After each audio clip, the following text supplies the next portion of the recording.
En la última hemos enviado, bueno, Ana, a través de Ana hemos enviado las dos charlas del Génesis precedente, ¿de acuerdo? De la última clase la enviamos. ¿Cómo? No ha llegado. ¿No ha llegado la última? Lo volveré a intentar. Pero la charla no han llegado los... Sí, hay correos y como... ¿Ha llegado el resumen escrito de la charla? Sí. Bueno, al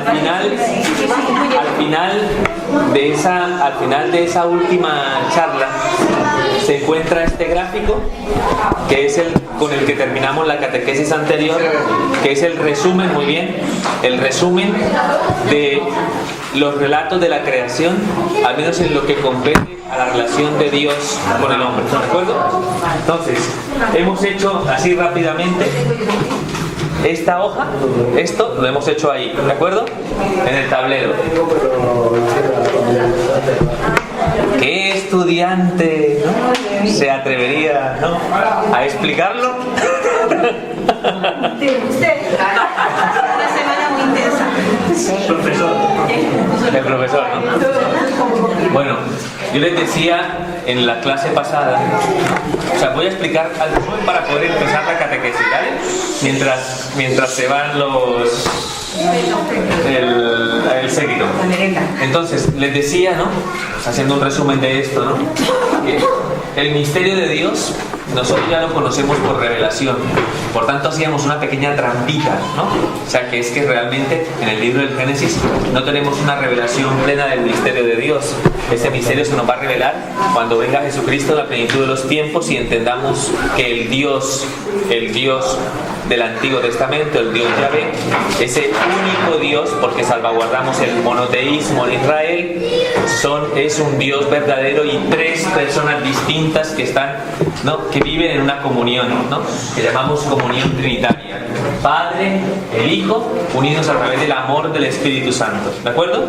Haciendo esa pequeña trampita, que es lo único que hemos hecho aquí, ¿no?, porque eso no está en el libro del Génesis, decíamos que Dios, no por necesidad, sino como consecuencia de su amor, porque Dios es un misterio de amor, la fecundidad de ese misterio de amor hizo posible que habláramos de una creación.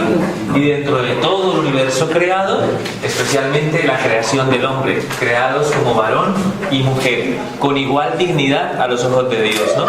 Y llamados y creados precisamente con esa diferenciación, ¿no?, personal, o sea, modalización personal de ser varón y ser mujer, para que entre el hombre y la mujer se estableciera también una comunión interpersonal, como parte del proyecto originario de Dios, ¿no?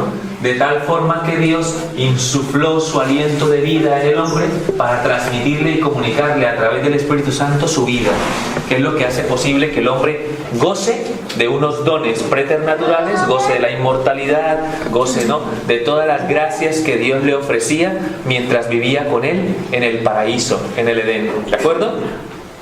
Ese orden, ¿no?, es el orden sobrenatural a través del cual Dios infunde su vida para que el hombre pueda llevar a cabo este proyecto de comunión interpersonal, ¿vale? Es el que define la experiencia originaria de la soledad. ¿Lo recordáis? En la soledad originaria recordábamos que antes de la constitución o de la reflexión sobre nuestra realización en el amor dentro de lo que es el nivel esponsal, dependemos intrínsecamente de Dios, porque de Dios recibimos la vida y el amor para llevar a cabo ese proyecto, ¿de acuerdo? O sea que tenemos una dependencia respecto al Creador, lo que define la soledad originaria, y estoy aludiendo fundamentalmente a las catequesis de Juan Pablo II sobre el amor humano, ¿de acuerdo? Entonces, a través de ese amor se constituye esta comunión interpersonal, ¿no?, la famosa una sola carne, ¿no? Por eso dejará el hombre a su padre y a su madre, se unirá a su mujer y los dos serán una sola carne. Un solo misterio de comunión interpersonal, ¿de acuerdo? Que también, como en Dios es fecundo el amor a través de la creación, esa comunión interpersonal es fecunda también a través de la procreación, la colaboración con el plan de Dios, a través del cual pues esa comunión interpersonal y claro, evidentemente a través de la sexualidad humana nos abrimos a la posibilidad de la procreación de nuestra especie, ¿no? ¿De acuerdo? a través de los hijos, ¿vale? Y de ahí el mandamiento divino, crecer, multiplicaos y llenar la tierra, ¿no? ¿De acuerdo? Hace parte de la voluntad de Dios, por tanto, la institución del matrimonio, la sexualidad humana, orientada evidentemente a la comunión interpersonal, y a través de la sexualidad la fecundidad y los hijos que vienen a este mundo, como expresión de la fecundidad, ¿no?, del amor de Dios, a través de la colaboración del amor interpersonal de los padres, ¿de acuerdo? Entonces, entre el varón y la mujer existía, por tanto, ¿no?, una unidad que llamaríamos originaria, ¿no?, ¿de acuerdo? Que es la segunda de las experiencias originarias. La primera, la soledad; la segunda, la unidad originaria. Y recordábamos lo que nos decía la palabra de Dios, que estaban desnudos, y al principio la desnudez no implicaba un problema en ellos, porque su cuerpo, digamos, su fisiología, por tanto su sexualidad, la comprendían al servicio de ese proyecto de la comunión interpersonal. Estaban desnudos y no había ningún problema, porque estaban ordenados internamente. Estaba ordenada su afectividad, el deseo, la atracción, ¿no? Y por tanto la comunión expresada a través del lenguaje del cuerpo, que es la sexualidad, para llevar a cabo este proyecto. Es más, a través de sus cuerpos y a través de su sexualidad descubren realmente el sentido de la vida, ¿no?, del hombre. Están llamados a entrar en comunión. He sido muy rápido, pero es un poco lo que resume este gráfico. Entonces nos habíamos quedado, ¿no?, con ese orden interno que define la desnudez originaria, y el orden natural, porque Dios pone al hombre, digamos, en la cúspide de la obra creadora, para que el hombre ejerza ese dominio, digamos, con respeto, ¿no? Él ordena a la naturaleza, ¿no?, de alguna manera, ¿no?, el hombre, a través de ese dominio, y ese orden lo llamamos orden natural. Entonces hay 4 ordenamientos respecto a Dios, fuente y origen de toda vida: la unidad, el orden interno propio de la realidad del hombre, ¿no?, todo al servicio de ese proyecto de comunión, y el orden con la naturaleza. 4, ¿de acuerdo? Entonces eso está aquí. Muy bien.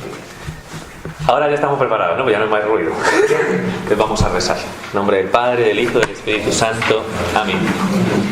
El Espíritu Santo, ven por la poderosa intercesión del Inmaculado Corazón de María, tu amantísima esposa. Ven y penetra en lo más profundo de nuestro ser, en nuestras mentes, nuestra voluntad, nuestro corazón, para que todo lo que en esta tarde reflexionemos y meditemos en torno a tu palabra sea para nosotros no solamente fuente de conocimiento, sino especialmente fuente de vida.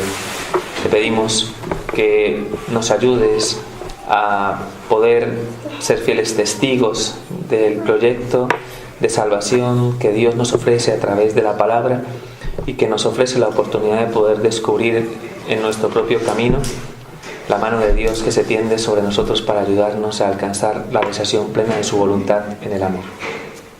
Dios te salve María, llena de gracia, el Señor es contigo. Bendita tú eres entre todas las mujeres, y bendito es el fruto de tu vientre, Jesús. Santa María, Madre de Dios, ruega por nosotros los pecadores, ahora y en la hora de nuestra muerte. Amén.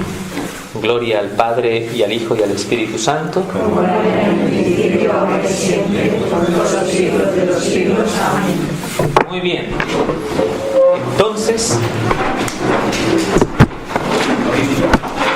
según la estructura que habíamos visto del libro del Génesis en la primera clase que hicimos, si recordáis que habíamos hecho hablando de los orígenes del mundo, de la humanidad, ¿no? Habíamos puesto más o menos unos elementos que íbamos a ir viendo poco a poco, ¿de acuerdo? Entonces nos corresponde el tercer núcleo. Llevamos el primero, que era el primer relato de la creación, segundo relato de la creación, ya hemos hecho el resumen, y ahora llegamos con la historia o la narración de la caída. O sea que después de haber sentado la base de lo que es el proyecto originario de Dios, ahora tenemos que entender por qué ese proyecto originario de Dios, por qué ese proyecto originario no se manifiesta así en este momento de nuestra existencia, sino que en nuestra existencia nos experimentamos como fracturados, como si hubiera, porque tenemos debilidad, porque tenemos fragilidad. La pregunta sería, ¿dónde está el origen del mal? ¿Por qué en algún momento nuestra antropología, que en este proyecto es perfecta, por qué en algún momento, digamos, vemos, ¿no?, y percibimos en nosotros que hay ese signo de concupiscencia, de inclinación al mal? Porque nos damos cuenta, ¿no? Sí, sí. ¿Nos damos cuenta? ¡Hombre! ¡Madre mía, nos damos cuenta! Entonces, pues vamos a ver de dónde viene esa realidad. Entonces empezamos ese relato de Génesis 3, del 1 al 24, ¿no?, que es lo que corresponde en el... Bueno, vamos a intentar verlo. Vamos a terminar, ¿no?, hoy ese siglo, porque la próxima clase de examen. Entonces...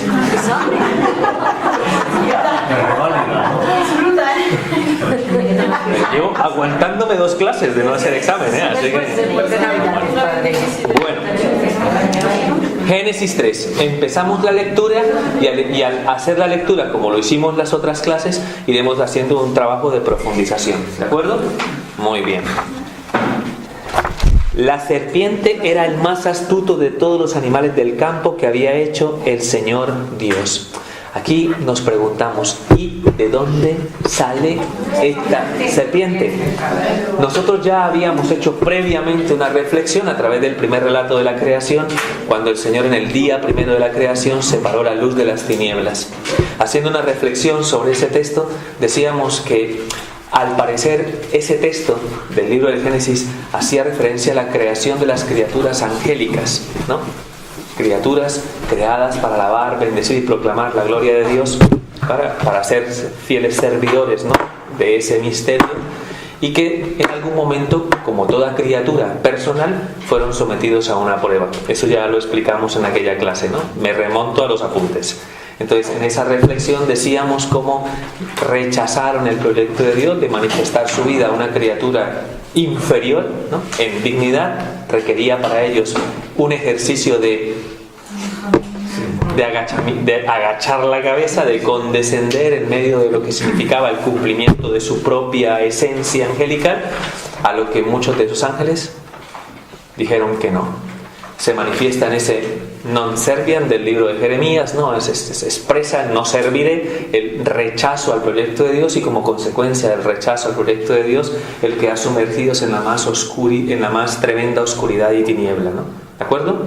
Entonces, eso nos ayudaba a comprender el origen del mal. Entonces, a partir de esa reflexión, entonces situamos a la serpiente primordial no como la criatura que conocemos nosotros, como en el orden de los reptiles, ¿qué llamaríamos a este animal? No. Aquí la serpiente primordial representa a Lucifer, al demonio, ¿vale? Al ángel caído. ¿De acuerdo? ¿Queda claro? ¿Por qué utiliza la palabra de Dios la serpiente? Para significar de algún modo la existencia de este ángel caído. Porque, digamos, la actitud de la serpiente nos ayuda a entender, ¿no?, cómo es la actitud del enemigo de nuestras almas, ¿no? La serpiente primordial hace referencia al tentador, al que se opone al proyecto originario de Dios. O sea, la serpiente primordial es la que ve esto y dice...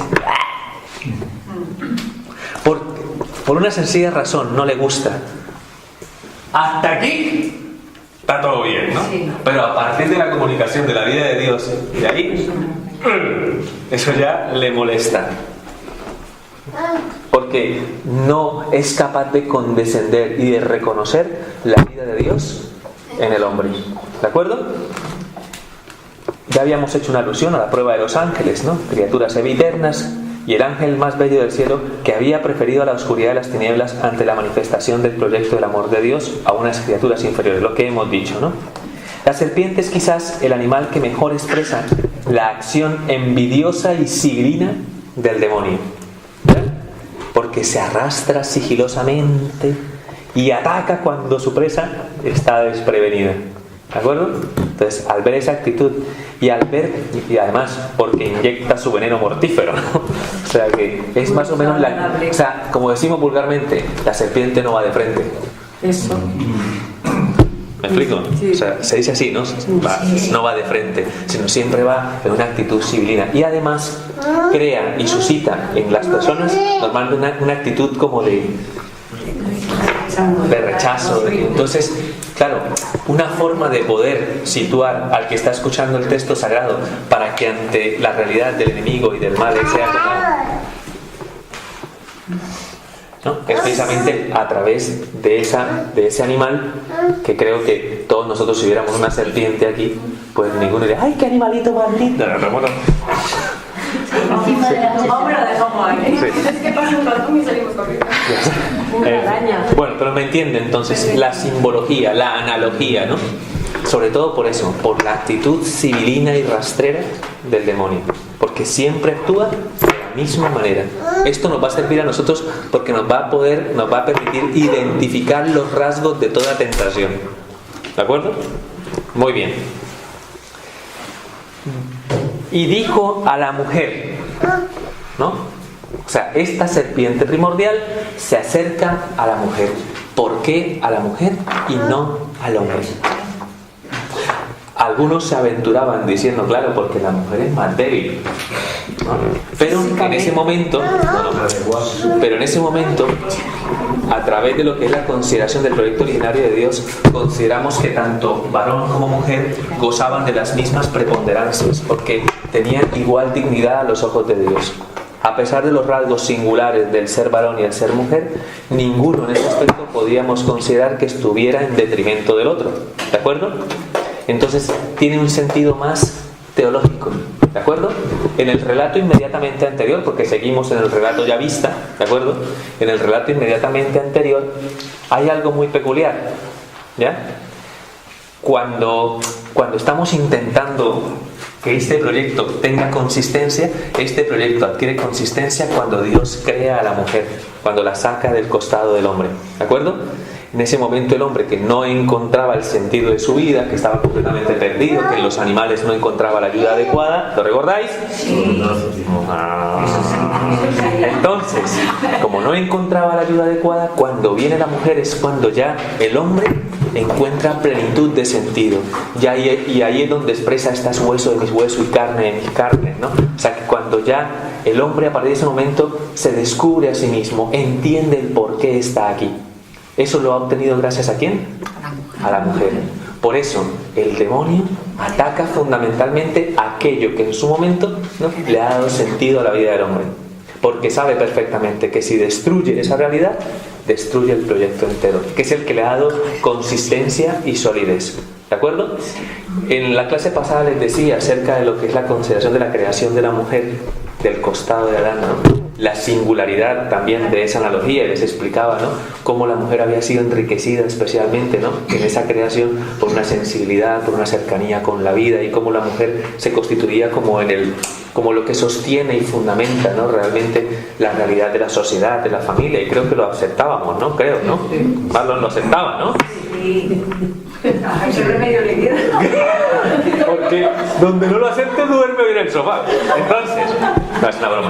Entonces, se supone, ¿no? Se supone que de algún modo, si de algún modo la mujer es atacada y condicionada en su dignidad, en su misión, todo lo demás se desmorona a su alrededor.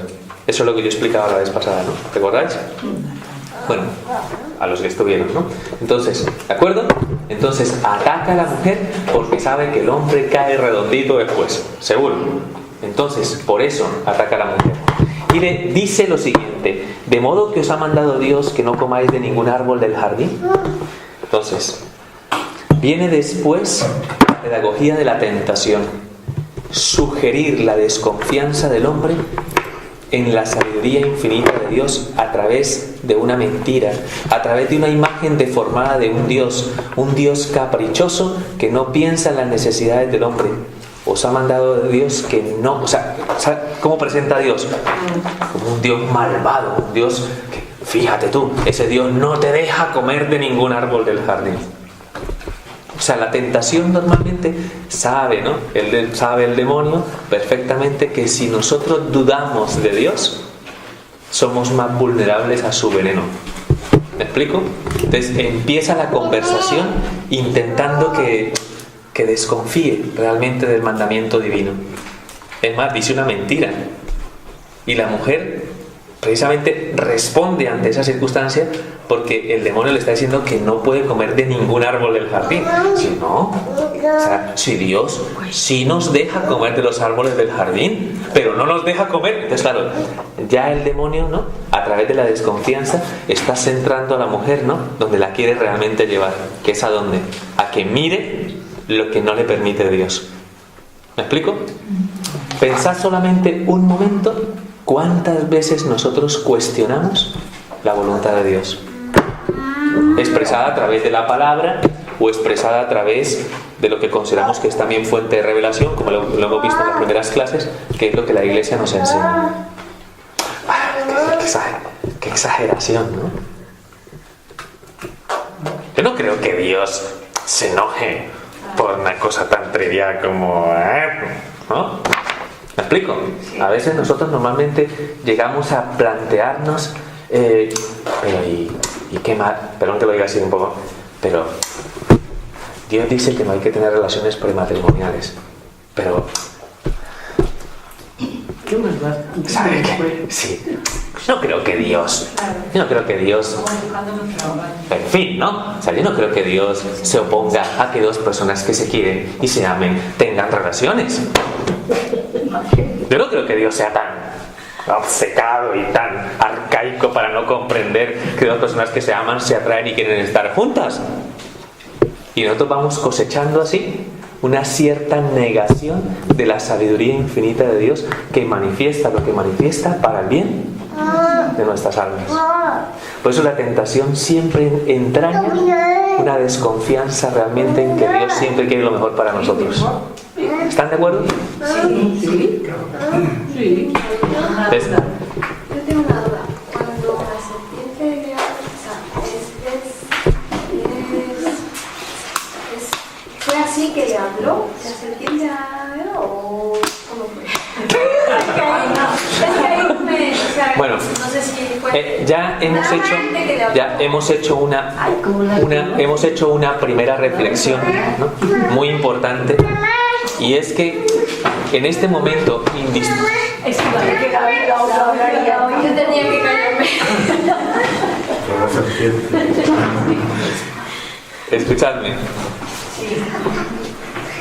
Escuchadme.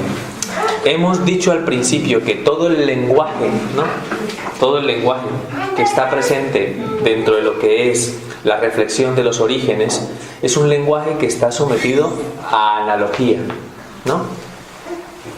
No es la pretensión, ¿no?, de la palabra de Dios decirnos históricamente cómo fueron las cosas, ¿ya?, sino la pretensión de la palabra de Dios es transmitirnos unas verdades fundamentales, ¿no?, que al menos aquí consecuentemente nos van a llevar a considerar dónde está el origen del mal en el corazón del hombre, ¿de acuerdo? Entonces, indistintamente a que yo entienda que hay quienes se decantan por pensar que así fue y tienen una interpretación literalista de la palabra de Dios, y hay otros que van al otro extremo y consideran que eso es pura imaginación y puro mito, que no tiene ninguna conexión con la realidad y con lo que la ciencia nos muestra. Entonces creo que debemos en ese aspecto tomar una actitud mucho más, en mi opinión, será una actitud mucho más consecuente con lo que representa la palabra de Dios, ¿no? La palabra de Dios es un libro religioso. Es un libro religioso que intenta transmitirnos verdades religiosas, ¿de acuerdo? Si fue así, ya lo sabremos. Pero intentemos comprender que todo es figurativo, porque incluso el animal es una figura. ¿Me explico? O sea, es una forma de presentar al tentador, ¿no?, al demonio, al diablo, ¿no?, al que divide. ¿Ok? Bueno, muy bien. Entonces,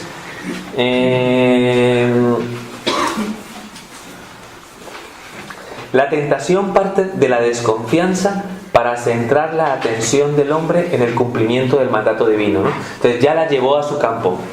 O sea, evidentemente yo les digo de corazón, no hay que dialogar con la tentación.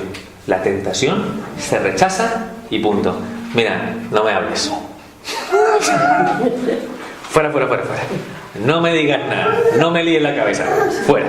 ¿Ya? Con la tentación no se dialoga. Porque si tú empiezas a dialogar con la tentación te envuelve y te lleva a su campo, a donde realmente te quiere, porque sabe que en ese momento ya eres vulnerable. ¿De acuerdo? Eso fue lo que pasó con la mujer. ¿Vale? Podemos, dice la mujer, podemos comer de los árboles del jardín, podemos comer del fruto de los árboles del jardín, pero Dios nos ha mandado: no comáis ni toquéis el fruto del árbol que está en medio del jardín, pues moriríais. ¿De acuerdo? Eso ya lo vimos, que fue la alianza que realizó Dios con sus hijos en el paraíso. Eso lo vimos la clase pasada. ¿De acuerdo? Muy bien. La serpiente primordial, centrando la atención de la mujer en la bondad atractiva que ejerce lo que representa ese árbol, ¿de acuerdo?, le dice: no moriréis en modo alguno, es que Dios sabe que el día que comáis de él se os abrirán los ojos y seréis como dioses, conocedores del bien y del mal. Ya hablamos de la categoría de este árbol, porque este árbol representa lo que llamaríamos el conocimiento moral, la definición de lo que está bien y lo que está mal. Y nosotros, ¿en quién determinamos realmente ese conocimiento de lo que está bien y de lo que está mal? En Dios, que es la fuente, ¿no?, de esa definición, porque en Dios está la sabiduría infinita, ¿no? Él sabe perfectamente lo que está bien y lo que está mal. ¿Nosotros lo sabemos? Yo creo que ¿no? Pretendemos muchas veces definir, ¿no? Les decía que esta tendencia a que yo sea el que defina lo que está bien y lo que está mal se llama subjetivismo moral, ¿no? Y eso es contrario a la voluntad de Dios. No es que para usted está mal, pero para mí no. ¿Ya? Para vosotros hacer esto está mal, pero para mí parece que está bien. ¿Cuántas veces escuchamos esto? Muchas. Entonces, la definición de lo que es moralmente bueno o malo o contrario, podríamos decirlo, a la verdad del hombre, ¿no?, realmente está en la sabiduría infinita de Dios, porque fue quien nos creó y sabe perfectamente lo que es bueno o malo para el hombre. ¿De acuerdo? Muy bien.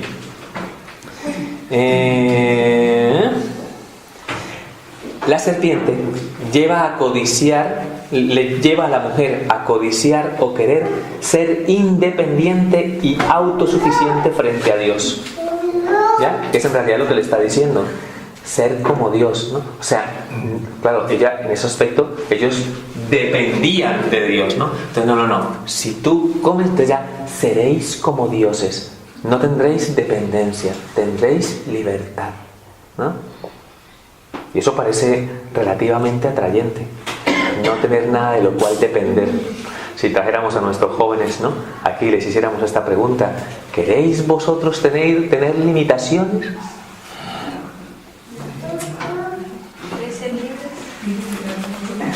No depender de ninguna, ¿no?, y hacer lo que yo quiera. Eso suena tan bien. ¿A que sí, no? O sea, suena estupendo, ¿no? ¿Ya? A los no tan jóvenes también nos suena, ¿eh? Nos suena bastante. Ojo, Eva, en aquel momento, Eva es la primera mujer inmaculada, bueno, la primera de las dos de la historia de la salvación, porque en Eva en ese momento no hay mancha de pecado, por tanto no hay concupiscencia, porque está enteramente ordenada en su antropología. ¿Me explico? O sea, que en ese aspecto uno puede preguntarse cómo una mujer inmaculada como Eva, ¿no?, cae ante la tentación de la serpiente primordial. Yo me hacía esa pregunta al principio de mi experiencia de vida religiosa. No lo entendía. Pero ¿cómo es posible? Y sobre todo, como yo me imaginaba a Eva comiéndose una manzana, ¿cómo es posible que vendas, ¿no?, que vendas todo lo que en algún momento te ha ofrecido Dios por una manzana? ¿Ya? Y recuerdo que la primera vez que lo dije en una confesión, una erección espiritual, no me acuerdo, me dijeron: es que no hay ninguna manzana en el libro. Yo, ¿cómo que no? Que no hay ninguna manzana. Lee la palabra de Dios y te das cuenta que no. Entonces me fui y leí y efectivamente no había ninguna manzana. Más que el caballo de Santiago. Entonces, Eva era la primera mujer inmaculada sin concupiscencia o desorden interior, con lo cual solo el volver sobre sí misma y aspirar que toda la bondad de la que goza puede vivirla sin condicionamientos y de manera autárquica, ¿me explico? O sea, siendo ella la soberana de esa gracia, le lleva a aceptar la propuesta de la serpiente, ya que el árbol, no ningún fruto, el árbol era atractivo a la vista. ¿Me explico? Es más, yo pongo aquí, no menciona ningún fruto, ni es lo que le atrae el fruto, como si fuera una cuestión de hambre, para que me entiendan, o que como era tan roja, ¡ay, tan ray, qué bonita! ¡Ay, venga! Es el árbol lo que le parece atractivo. Por tanto, ¿qué es lo que le parece atractivo? Que todo eso de lo que ella goza, ¿no? ¿Por qué tiene que ella vivirlo en dependencia al Creador? Más cuando este Creador parece que es caprichoso y no quiere que yo sea como Él. Entonces al final, la serpiente está llevando a que Eva mire hacia dónde, hacia sí misma. Y mirándose a sí misma y contemplándose a sí misma, codicia todo el bien del que ella goza, independientemente de Dios. Súper sutil, ¿no?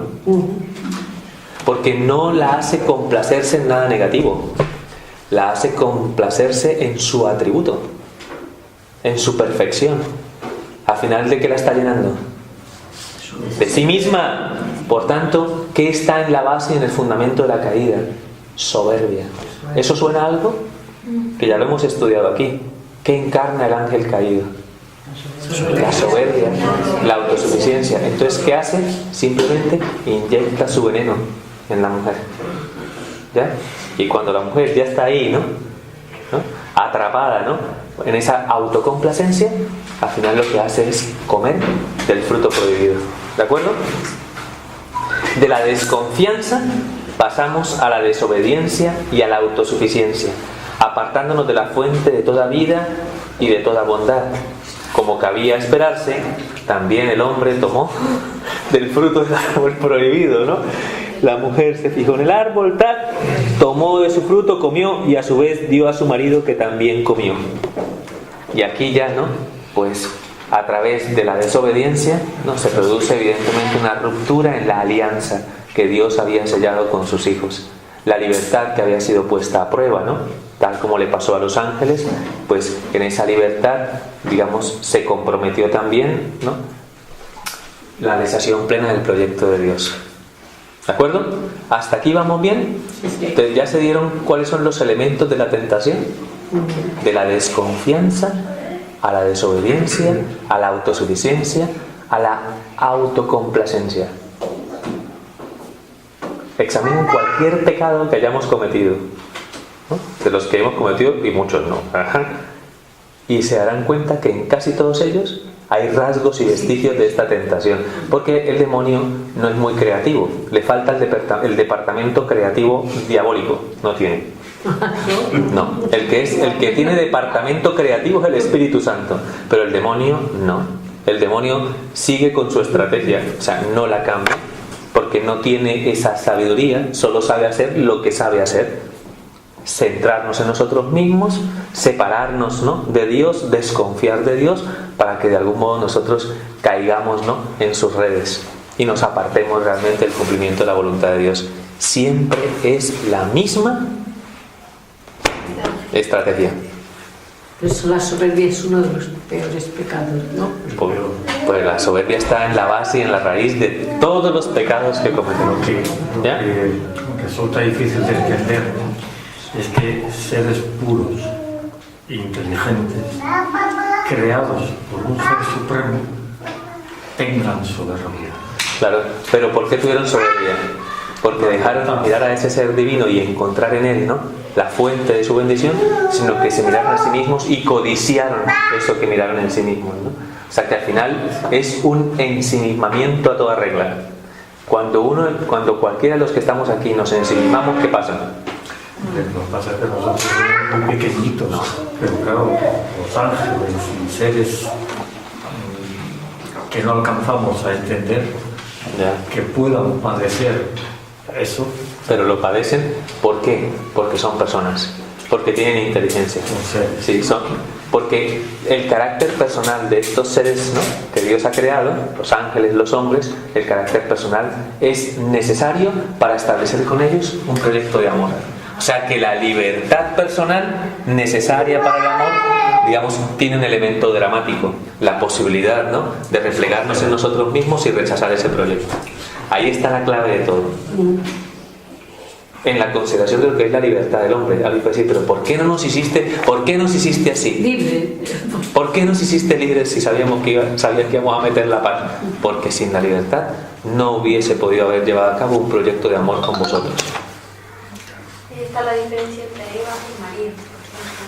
Bueno, la diferencia entre Eva y María es que María, de algún modo, no solamente no sé en sí misma, sino que asiente, ¿no? Está la aquiescencia, o sea, el hecho de aceptar que la voluntad de Dios se manifieste en su vida. Ahí está la clave. Vale, bueno.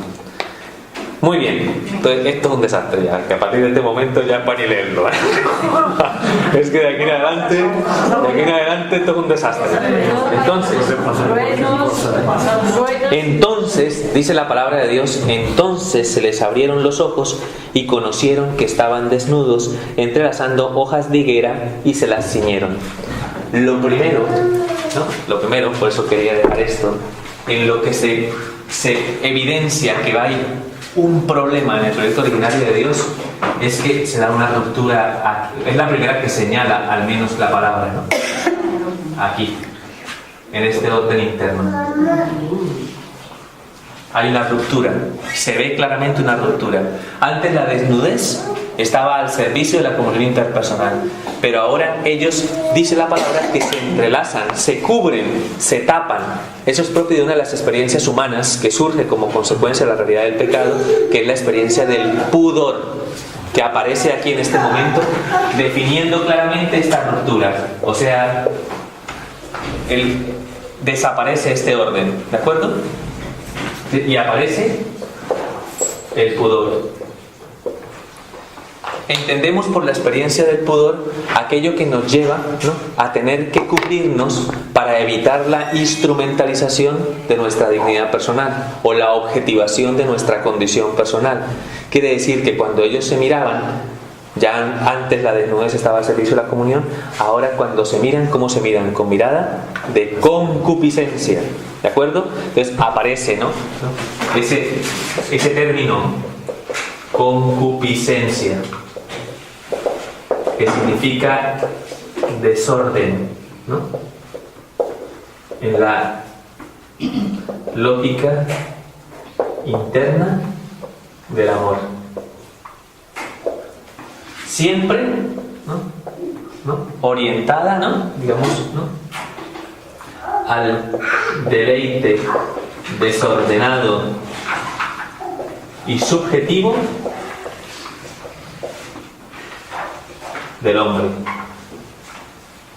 Lo que antes estaba al servicio de la comunión interpersonal ahora se convierte en una fuente de satisfacción subjetiva, por tanto un acto de egoísmo, y se desordena el deseo. El deseo ya no está al servicio de la comunión, sino al servicio de la satisfacción. Entonces yo me sirvo del otro para encontrar satisfacción. Entonces, ¿cómo sería la mirada de Adán a Eva después del pecado? Una mirada concupiscible y por tanto desordenada. Entonces, para evitar, ¿no?, ese desorden, se cubren. ¿Ya?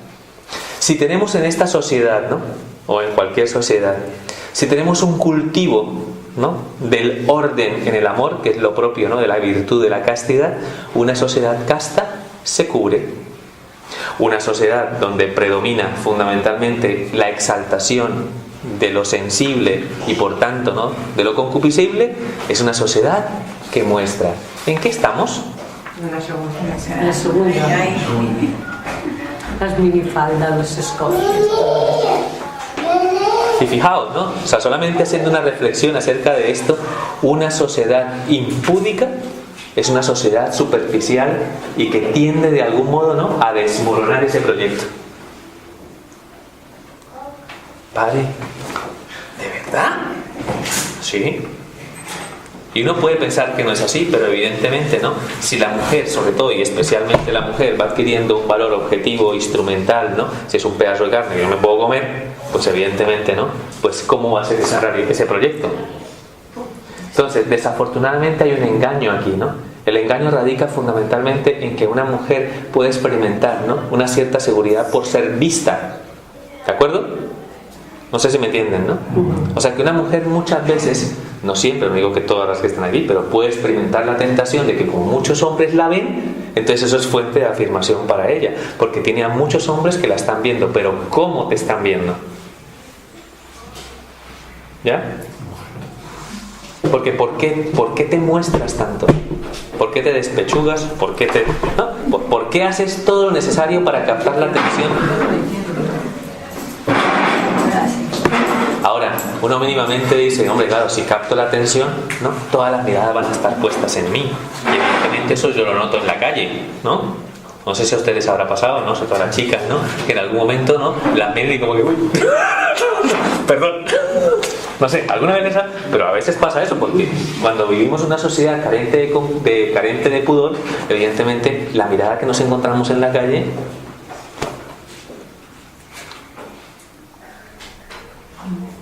¿cómo sería, no? ¿Ya? Entonces es un fenómeno que surge y que manifiesta realmente, digamos, un problema que hay en el interior del hombre, y nosotros tenemos ese problema en nuestra sociedad, ¿de acuerdo? Somos una sociedad impúdica. Y parece que una mujer, ¿no?, que no muestra sus atributos es tonta, ¿no? ¿Y por qué te cubres? ¿Por qué, no? ¿Sabes? Vas con falda. Con falda, ¿no? ¿Cómo le diríamos a una mujer así que intenta ser... Hombre, tampoco va... ¿Me explico, no? Entonces aquí ya tendríamos que encontrar... Padre, entonces, ¿qué nos podemos poner?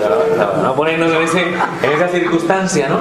Pues, evidentemente yo lo que creo, ¿no?, que una mujer pues evidentemente tiene que, por su propia naturaleza, pues sentirse, digamos, bien consigo misma, pero no necesita de alguna manera, ¿no?, ser impúdica para tener esa afirmación. ¿Ustedes me entienden claramente esa realidad? Bueno, muy bien. Pues estamos en esa circunstancia, ¿de acuerdo?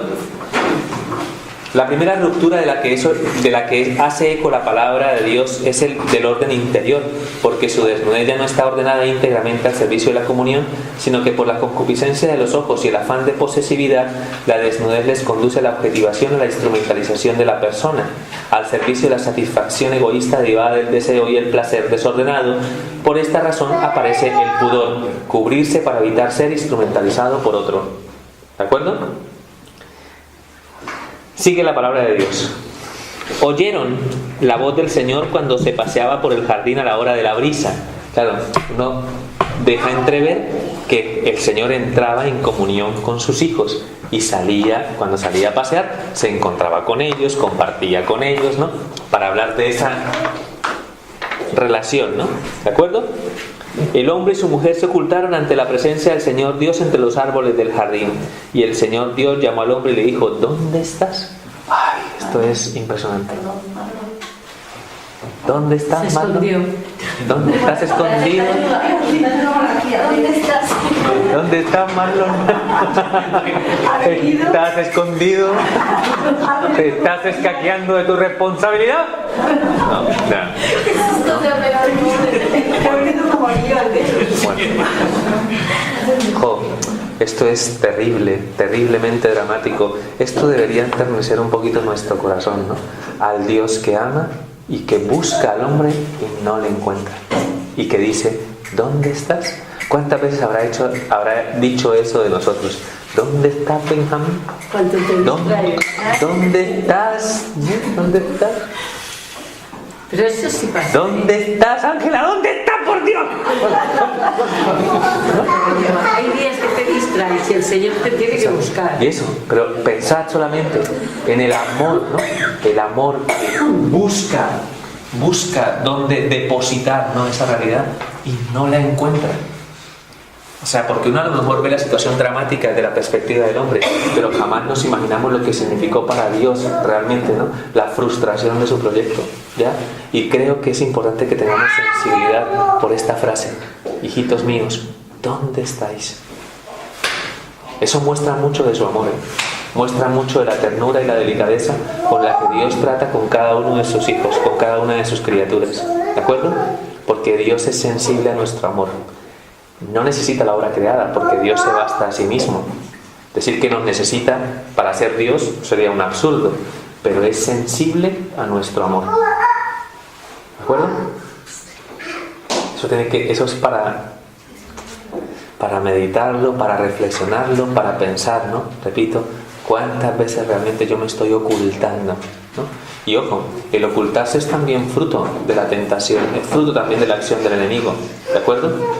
Porque evidentemente, ¿no? Quien se oculta es porque siente el peso de la culpa en su interior, ¿ya? El demonio es muy astuto, ya te hizo caer y a partir de ese momento lo que hace es poner el dedo en la llaga, ¿no?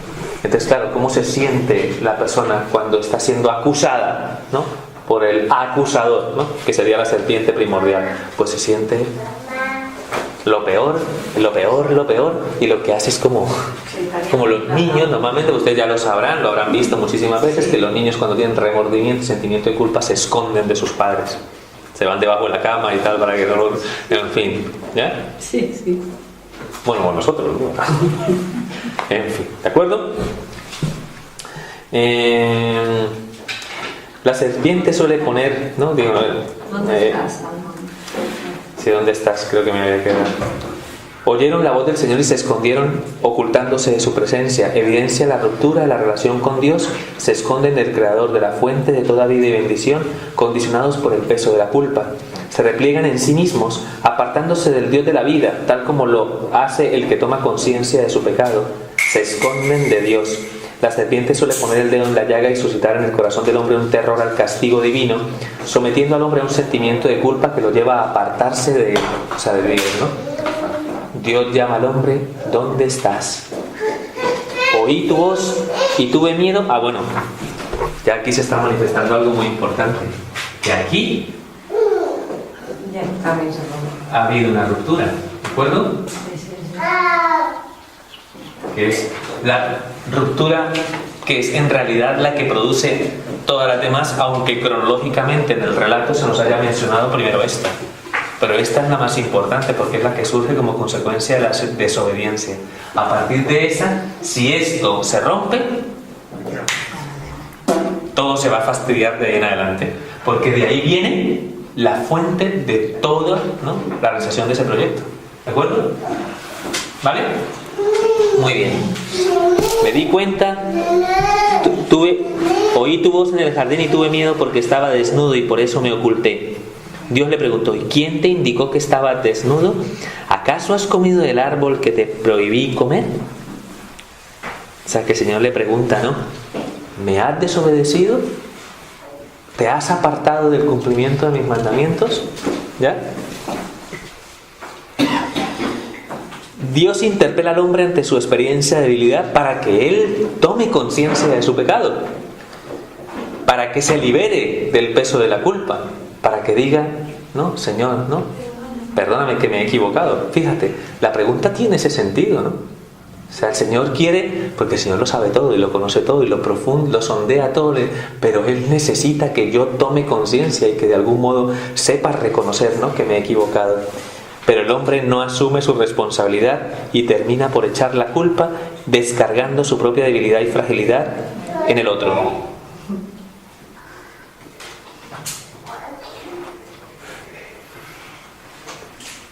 Muestra evidentemente, ¿no?, de lo que somos cuando somos frágiles, ¿no? Otro de los elementos muy recurrentes dentro del ámbito de nuestra propia experiencia de fragilidad. No asumimos nuestra responsabilidad. No tomamos conciencia que ha sido consecuencia de nuestro error y es mucho más fácil achacarle la culpa al otro. La mujer que me diste por compañera me dio del árbol y comí.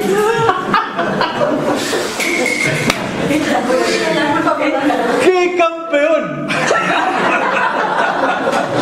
la mujer que me diste, ¿acaso ella no había sido hueso de tu hueso, carne de tu carne? ¿Acaso a través de ella no habías comprendido el sentido de tu vida? ¿No era la ayuda adecuada que necesitabas para realizarte como persona? Ahora resulta que la mujer que me diste por compañera fue la que me arruinó la vida. Y ella es la culpable de todo. Entonces, se manifiesta claramente esta ruptura. Evidentemente, el amor. Ven aquí esto que estaba... Sin lo de amor ya no hay amor. Ya no hay amor.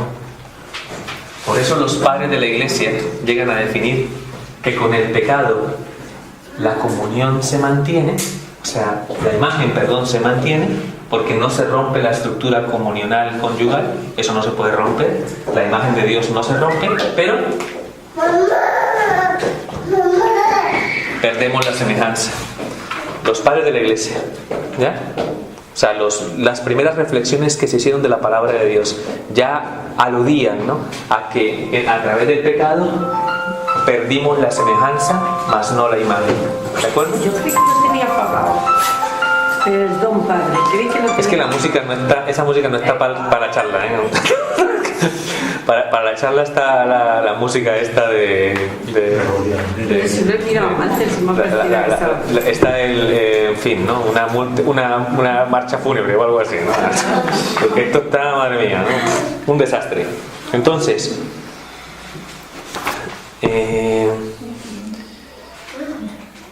la que era antes hueso de sus huesos y carne de su carne, la ayuda adecuada, la que le dio pleno sentido a su existencia, es ahora su enemiga, la causa de su ruina, mostrando de esta manera la ruptura de la comunión interpersonal.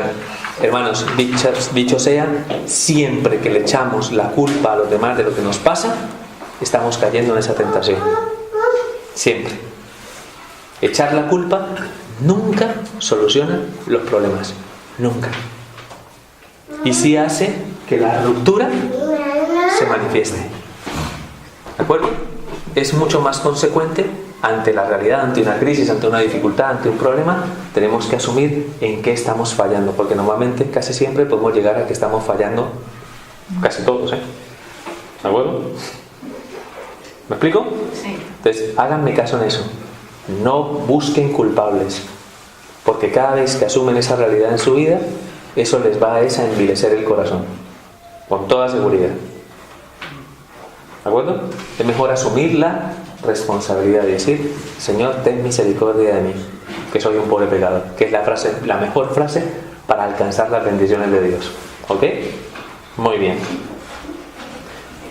A la mujer, ¿qué es lo que has hecho? Y la mujer, igualita, no en el sentido, ¿no? En lugar de asumir, sí, oye, mira, yo me equivoqué, no, la mujer, la serpiente me engañó y comí, o sea, le echa la culpa a la serpiente. Entonces viene lo que ya serían las consecuencias a partir de ese momento, ¿vale? O sea, las consecuencias del pecado. Entonces, a la serpiente le dice: tú,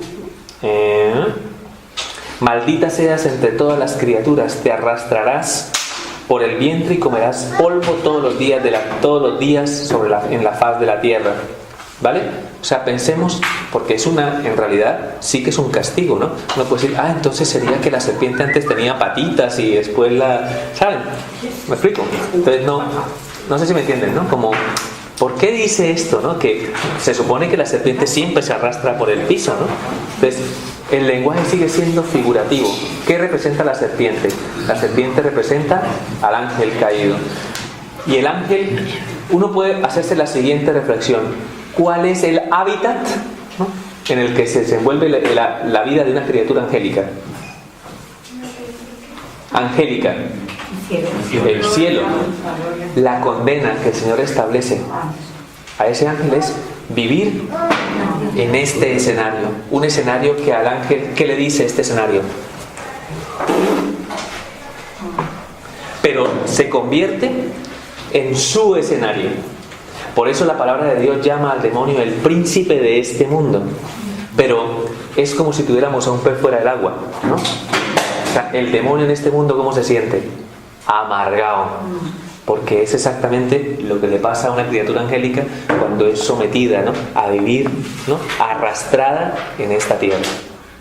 ¿De acuerdo? Entonces, el castigo es implacable, ¿no?, ante lo que es, ¿no?, la manifestación de la justicia de Dios. Y viene, para mí, lo único que se rescata de este capítulo 3, ¿no?, que es el texto de Génesis 3:15. Muy importante. Esto es lo único que saca la cara en este capítulo 3, ¿de acuerdo? Dice el Señor: pondré enemistad entre ti y la mujer, entre tu linaje y el suyo. Él te herirá en la cabeza, mientras tú le herirás en el talón. ¿Vale? Esa frase que acabamos de escuchar se representa para nosotros, en medio de la tragedia, de la imposibilidad de la realización de este proyecto, representa para nosotros una promesa. Una mujer y su linaje te aplastará la cabeza. Ya saben que aplastar la cabeza de una serpiente, ¿qué es? Liquidarla, vencerla, ¿no? Todo el veneno que infundió en el proyecto de Dios, se anuncia que algún día una mujer y su linaje, ¿no?, lo restituiría, ¿no? O sea, sanaría esa herida. Por eso conocemos a este texto de Génesis 3:15 como el proto-evangelio. De protos, primero, y evangelium, que es anuncio de salvación. ¿Qué es lo que significa la palabra evangelio? Anuncio salvífico. Por tanto, protoevangelio, primer anuncio de la salvación. Por eso decimos que Dios, a pesar del drama, no abandona la obra de sus manos, sino que establece ya desde el principio que Él algún día llevaría a cabo esta obra de redención. Y ahora nosotros, ¿no? Evidentemente, aquí hay un error de interpretación bíblica que tuvimos durante muchísimos años, porque nosotros aplastará, digamos, lo empezamos a atribuir a la mujer en un principio. ¿Me explico? Entonces, por esa razón, ahora que estamos a punto de celebrar la Inmaculada Concepción de la Virgen María, en la iconografía cristiana, en las esculturas de la Virgen, normalmente ustedes se han dado cuenta siempre que hay una serpiente debajo y que la Virgen le está pisando. Pues, ¿qué texto ilumina esa iconografía? Se está refiriendo a que María es esa mujer, ¿no?, que aplasta la cabeza de la serpiente cuando la serpiente intenta herirla en el talón. ¿Me explico? ¿De acuerdo? Pero nos dimos cuenta que aplastará en el original hebreo es un plural. ¿Me explico? En la raíz hebrea, ese aplastará está predicado, ¿no?, de un artículo plural. ¿De acuerdo? Con lo cual, si es así, ¿a quién se referiría el aplastará? Al linaje de la mujer. ¿De acuerdo? Y en el linaje de la mujer, nosotros claramente entendemos que ese linaje hace referencia a quién. Nosotros. A Jesucristo como primicia de una nueva humanidad. O sea que en Jesucristo, ¿no?, hay una nueva humanidad que ha sido regenerada en el amor. Por tanto, esto se cumple también ¿en quién? En los que son de Cristo. O sea que se anuncia que algún día, ¿no?, nosotros, ¿no?, a través, ¿no?, del Hijo y solo a través del Hijo podríamos lograr vencer las heridas del pecado. ¿Me explico? ¿Quién ha visto la Pasión aquí? Todos. Primera escena de la película de la Pasión, la oración de nuestro Señor Jesucristo en el huerto del Getsemaní, donde se está manifestando con la tentación del enemigo. Ahí aparece el demonio, ¿no?, insinuándole que él, como hombre, era incapaz de soportar todo el peso que quería cargar por voluntad divina. Ningún hombre puede. Y está continuamente negándole. No. Hay un momento en el que solamente le dice eso. No. le suscita el rechazo al cumplimiento de esta película. Tiene mucha teología de fondo, ¿eh? Entonces, en el momento en el que la tentación se está llevando a cabo y él está con angustia queriendo unirse a la voluntad del Padre en esa oración profunda del Getsemaní, en ese momento aparece una serpiente.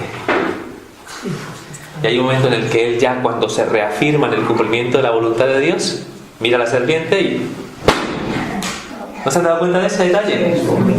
Entonces, a través de ese detalle se manifiesta como el linaje de la mujer, que en este caso sería la Virgen María, aplasta la cabeza del tentador y de Satanás.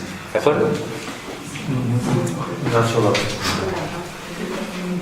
Esto es Génesis 3:15. Está escrito muchísimo antes que todos los acontecimientos del nacimiento de Cristo, ¿no? Quiero decir que,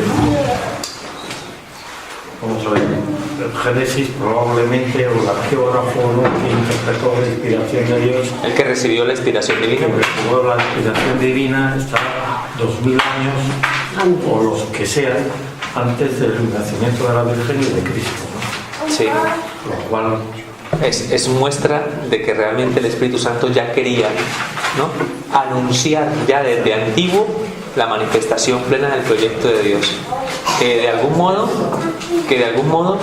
va a tener también sus elementos, ¿no?, consecuentes, ¿no?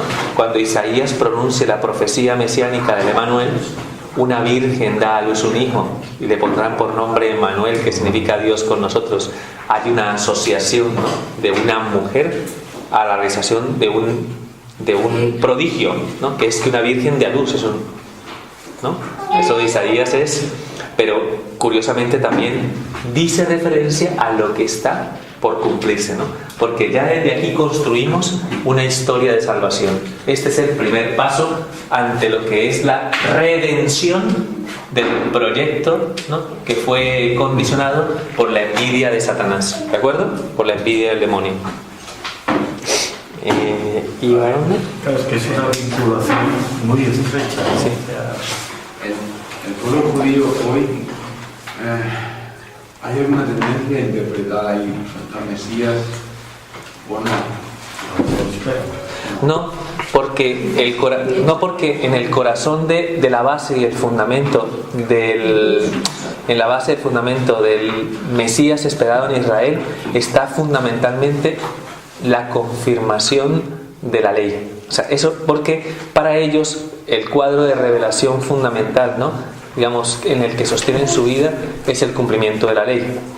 Entonces se supone, ¿no?, que de esa perspectiva, o sea, el Mesías lo que vendría fundamentalmente es no a reconstituir una herida, ¿no?, fundamentalmente condicionada por el pecado, ¿no?, sino lo que vendría sería a restablecer el esplendor de Jerusalén y a, digamos, a hacer que la ley, ¿no?, sea cumplida en el corazón del hombre. No sé si me entiende más o menos, ¿no? Sí, pierde la gratuidad de Dios en ese sentido. Sí, yo creo que en ese ámbito el pueblo israelita sigue creo que planteando, me parece a mí, que una soteriología, o sea, un proyecto de salvación, digámoslo así, normativo, no antropológico, o sea, en el sentido no interior, no del corazón, ¿de acuerdo? Bueno, pero nosotros hemos querido leer en estos acontecimientos sí ya una manifestación del cumplimiento de las promesas del Mesías, Rey Salvador en Cristo, ¿no? ¿De acuerdo? Bueno, Génesis 3:15, ¿no? Bueno, seguimos. Ya las consecuencias del pecado fueron a la serpiente.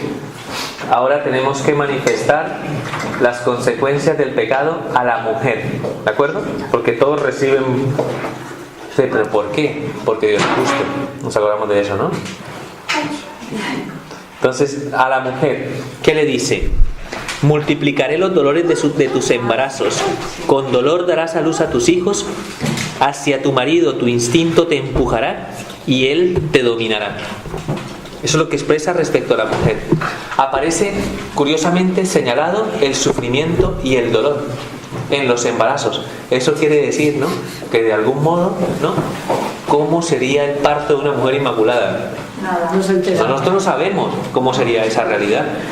Es curioso porque eso tiene una repercusión en la mariología, ¿ya? ¿Cómo fue el parto de la Santísima Virgen María? ¿Cómo vino el Hijo de Dios a este mundo? ¿Vino de la misma manera que viene? ¿No? Yo creo que no, ya no. ¿Qué dirían ustedes? ¿Que sí o que no? Que no, ya no. Que diga que sí lo quemamos. No, el parto, No lleves mal. el parto virginal de la Virgen, en algún determinado momento llegó a decir un autor, ¿no? El autor, ¿no? Que es Duns Scoto, que así como un rayo, ¿no? Digámoslo así, pasa por un cristal sin mancillarlo, así el Hijo de Dios pasó por el seno de María, dejando intacta su virginidad. Por eso consideramos a la Virgen María virgen antes, durante y después del parto. Es un misterio de la fe, de la Virgen Madre, ¿de acuerdo? Pero aquí esa mujer inmaculada pierde, ¿no?, la participación de los dones preternaturales de Dios y entra la dimensión del sufrimiento y el dolor en la consideración de este proyecto, ¿no? Proyecto en la fecundidad propia del amor interpersonal, que está condicionado por la experiencia del sufrimiento y que por tanto determina que ya en la naturaleza vamos a empezar a descubrir que si hay dolor y sufrimiento, hay una fractura. ¿Me explico? Porque ya el orden natural ha sido condicionado. O sea, no quiere decir esto que no puedan tener hijos, ¿me explico? Sino que tener hijos dentro del orden de la naturaleza va asociado al sufrimiento y al dolor. Por tanto, aparece el sufrimiento y el dolor como consecuencia del pecado. Por eso nosotros no estamos preparados, no hemos sido creados para el sufrimiento y el dolor.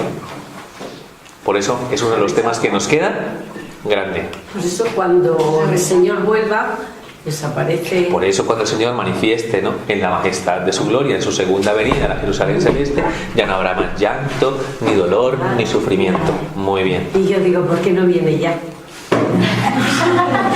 Uy, espérate que nos pongamos un poco. Nos quedamos sin las clases.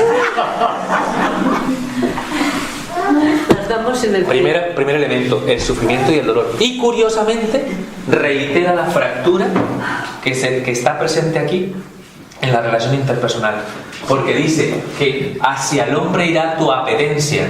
¿Me explico? O sea, es como si en algún momento, a través de la fractura que produce el pecado, la mujer llevara inscrita en sí una dependencia desordenada respecto al varón, como un condicionamiento. ¿Me explico?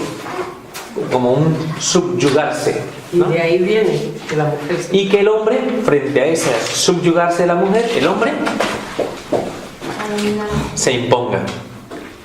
Yo me pregunto si a la hora de hacer esta reflexión de lo que el libro del Génesis plantea, no podríamos hacer una reflexión acerca de lo que es la relación entre el hombre y la mujer en la historia de la humanidad y llegar a una conclusión. ¿A qué conclusión llegaríamos? que es la mujer la que se impone al marido. No. En la historia de la humanidad hemos sido testigos muchísimas veces, ¿no?, del cumplimiento de esta palabra, ¿no? Y como muchas veces nos hemos dado cuenta que lo más común o lo más consecuente era, digámoslo así, como una especie de dominio patriarcal, digámoslo así, ¿no? Y un cierto subyugamiento de la mujer, ¿no?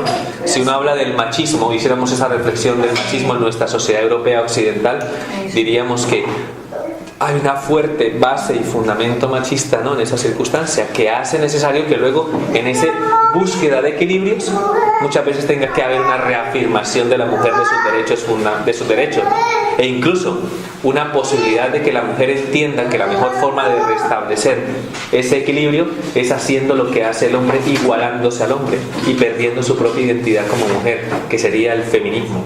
Tanto el machismo como el feminismo son errores antropológicos en la búsqueda de la compensación de este problema que surge como consecuencia del pecado. ¿Me explico? O sea, la mujer no... Mira, y curiosamente eso hace que muchas veces incluso tengamos que ser conscientes de una masculinización de lo femenino y una feminización de lo masculino. ¿No se dan cuenta de eso? Mira cómo estamos los hombres hoy en día. Más mujeres que las mujeres. ¿O no? Sí. Que ahora no, nos tenemos que depilar, nos tenemos que...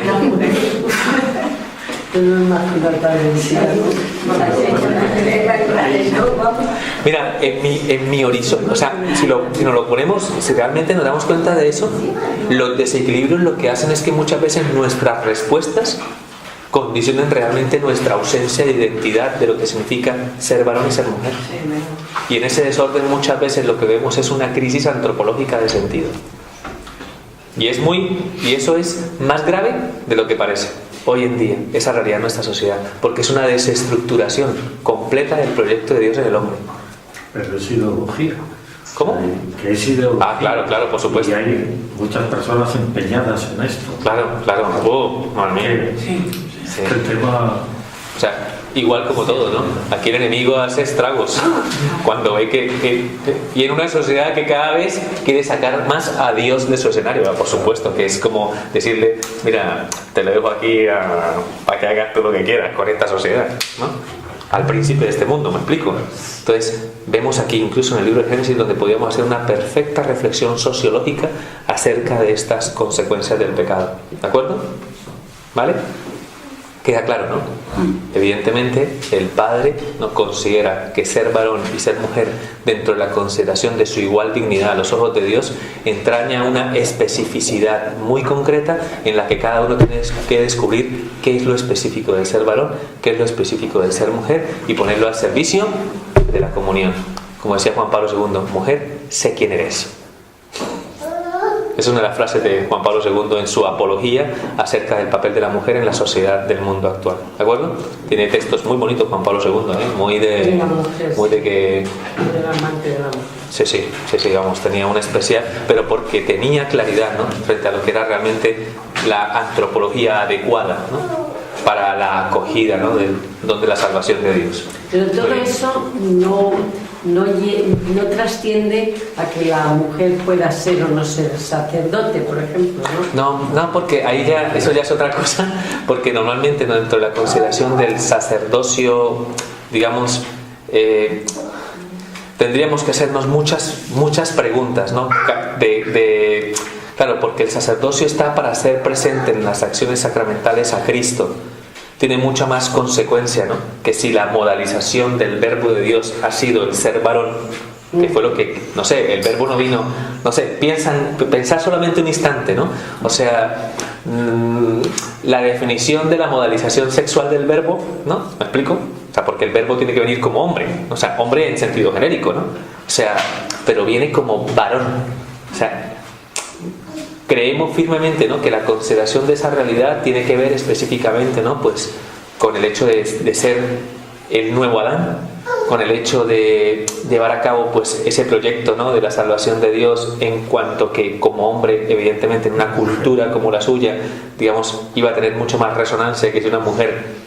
No sé, hay muchos elementos que podrían ayudarnos a comprender que convenía, según el proyecto de la salvación, que fuera hombre, y que al querer asociar a hombres a la institución del sacerdocio, esos hombres lo hagan presente sacramentalmente a través de esa propia especificidad. Pero no está diciendo con esa circunstancia que la mujer sea... ¿Me explico? O sea, sí. No, o sea, porque es sacerdocio ministerial. Todos somos sacerdotes por el bautismo, incluidas las mujeres. O sea, participamos del sacerdocio de Cristo por el bautismo. Entonces, digamos, lo que queda de por medio es pensar si de repente hay un prejuicio machista en la consideración, ¿no? De la realidad del sacerdocio.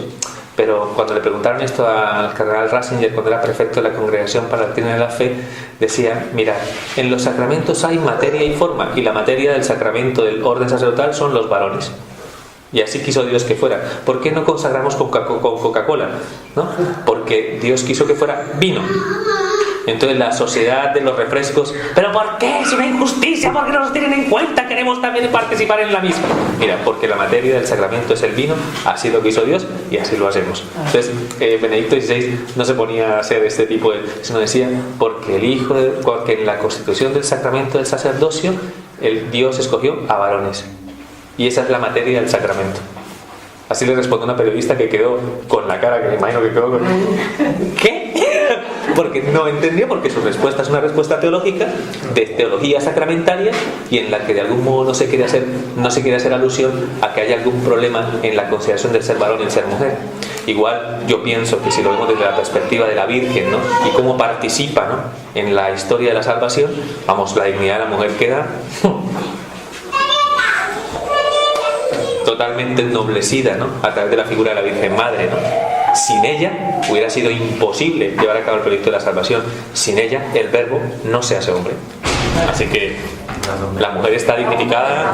Sí, la mujer está dignificada, vamos, ¿no? En fin, bueno, el hombre, vamos al hombre, ya nos queda el último. El hombre le dijo: por haber escuchado la voz de la mujer y haber comido el árbol que te prohibí, maldita sea la tierra por tu causa, con fatiga comerás de ella todos los días de tu vida, te producirá espinas, zarzas, comerás las plantas del campo, con el sudor de tu frente comerás el pan hasta que vuelvas a la tierra, pues de ella fuiste sacado, porque polvo eres y al polvo volverás. ¿De acuerdo? Entonces, como hemos dicho, el hombre que estaba de algún modo, ¿no?, al servicio de la creación, también la fatiga, el trabajo, el esfuerzo, ¿no?, viene a ser, digamos, entonces el trabajo es consecuencia del pecado, ¿no?, que el Señor nos redima, ¿no? Digo, el esfuerzo, ¿no?, el hecho de que la creación ya no está a tu servicio, sino que la creación te es hostil, ¿no? La tierra ya no te da el fruto fácilmente, te lo tienes que currar, o sea, tienes que trabajar y esforzarte, porque la tierra a la que tú, ¿no? A la que habían dado la posibilidad de que dominaras para que la tierra estuviera a tu servicio, como consecuencia del pecado, ahora la tierra se ha rebelado contra ti. ¿De acuerdo? Por eso dice la palabra de Dios que la creación entera espera la manifestación de los hijos de Dios en la plenitud de los tiempos. O sea que toda la creación entera espera ser también redimida junto con la redención del hombre, como consecuencia de esa fractura. Y junto con ello, además del sufrimiento y el dolor que entra en la experiencia de la vida del hombre, la muerte. Y por eso lo que el Señor le había dicho a nuestros primeros padres de no comer de ese árbol so pena de morir, pues dice, claro, no murieron instantáneamente, ¿no? Pero sí sobrevino dos tipos de muerte que tenemos que ver. La primera espiritual, porque perdieron la vida de Dios. ¿Me explico? Inmediatamente después de comer del fruto prohibido. Y al mismo tiempo la muerte física, porque sobrevino, ¿no?, ese carácter contingente propio de la temporalidad, a través del cual todos los que estamos aquí algún día pues vamos a morir. Sufrimiento, dolor, muerte, todo eso no era parte del proyecto de Dios, y por eso no tiene su origen en Dios. Dios, ¿por qué me has dado esta enfermedad? La enfermedad no hace parte del proyecto de Dios, es una consecuencia del pecado y de la contingencia humana. Nuestros cuerpos se enferman, eso ya no depende de Dios. Dios no le está enviando a nadie enfermedades. Dios, ¿por qué mataste a mi hijo? Dios, no, o sea, Dios no ha matado a tu hijo. La muerte hace parte de las consecuencias del pecado. ¿Me explico lo que quiero decir? Sí. Ni el sufrimiento, ni el dolor, ni la muerte se los podemos achacar a Dios, porque Él, desde el principio, ¿qué quería para nosotros? Vida. Eso quiere decir que la muerte, el sufrimiento y el dolor son para nosotros un caballo de batalla, que tenemos que digamos, que a partir de ese momento entendemos que esa circunstancia pues teníamos que encontrarle un sentido. O sea, no estamos hechos para la muerte, por eso sufrimos cuando muere un ser querido. No estamos hechos para el sufrimiento y el dolor, por eso nos rechazamos la enfermedad y nos rebelamos cuando estamos sufriendo. ¿Me explico? Eso es normal en nosotros. O sea, ningún cristiano puede, ¿no?, venirte en el plan, pero ¿por qué lloras, mujer? ¿Qué tonta que eres? ¿No que hay vida eterna? O sea, por Dios, yo cuando escucho eso, pero usted un poquitín de sensibilidad humana, por Dios. Que todos los seres humanos sufrimos cuando muere un ser querido. O sea, evidentemente sí, quizás el hecho de reconocer que hay una vida eterna y que Jesús nos redimió puede darnos un poco de alivio y de consuelo, pero seguirás sufriéndolo. La separación. Claro, hay una ruptura, hay algo que tu corazón no acepta, porque tu corazón no quiere que las personas, ¿no?, dejen de existir. Necesitamos fe para elevar la mirada y comprender realmente, ¿no?, ¿Qué hizo Jesucristo para remediar este mal? Seguimos confiando en el cumplimiento de esta promesa. Todo esto que está aquí hecho, nada. Todo esto que está mal. Todo esto que está mal, pues se nos va las grabaciones, ¿no? Entonces, esto hay que remediarlo. Incluida cómo sobrellevar nosotros la experiencia del sufrimiento, del dolor y de la muerte. ¿De acuerdo? Culmina este texto. El hombre llamó a su mujer Eva, que es donde aparece este nombre. Ya sabemos que Adán, ¿qué significaba? Procedente de la tierra, ¿no? Hecho del polvo de la tierra. Eva significa madre de todos los vivientes, o la que da la vida, ¿no? Más o menos sería un poco la traducción de la palabra Eva. Iva, como Wally, ¿no? Ojo, ¿no? La muñequito este que Wally seguía era Eva, ¿no? Eva, ¿no? Que significa madre de todos los vivientes, ¿de acuerdo? Es lo que significa en hebreo. El Señor Dios hizo unas túnicas de piel para el hombre y la mujer, lo vistió. Por tanto, el Señor confirma el pudor como algo conforme a su voluntad, ¿vale? Aquí hay que vestirse. Dios está siempre con los padres, siempre está en buen humor, ¿eh? ¿Es verdad? Hay que vestirse. Mira, Juan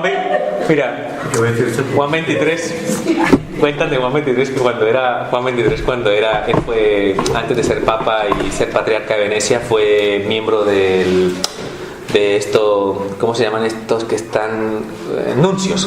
Fue parte del cuerpo diplomático de la Santa Sede en París.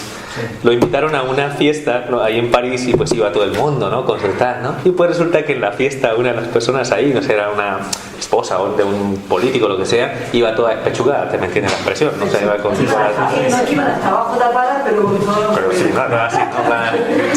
Entonces dice que Juan 23 que tenía una guasa muy grande, ¿no? Entonces llega y se acerca a ella y le dice: ¿quiere una manzana? Entonces coge la manzana, gracias su eminencia, ¿no? Y muerde la manzana y le dice: ¿y no sientes nada? ¿No pasa nada? Entonces ella le dice: ¿no? ¿Qué pasa, señor? Qué raro, porque Eva se dio cuenta que estaba desnuda.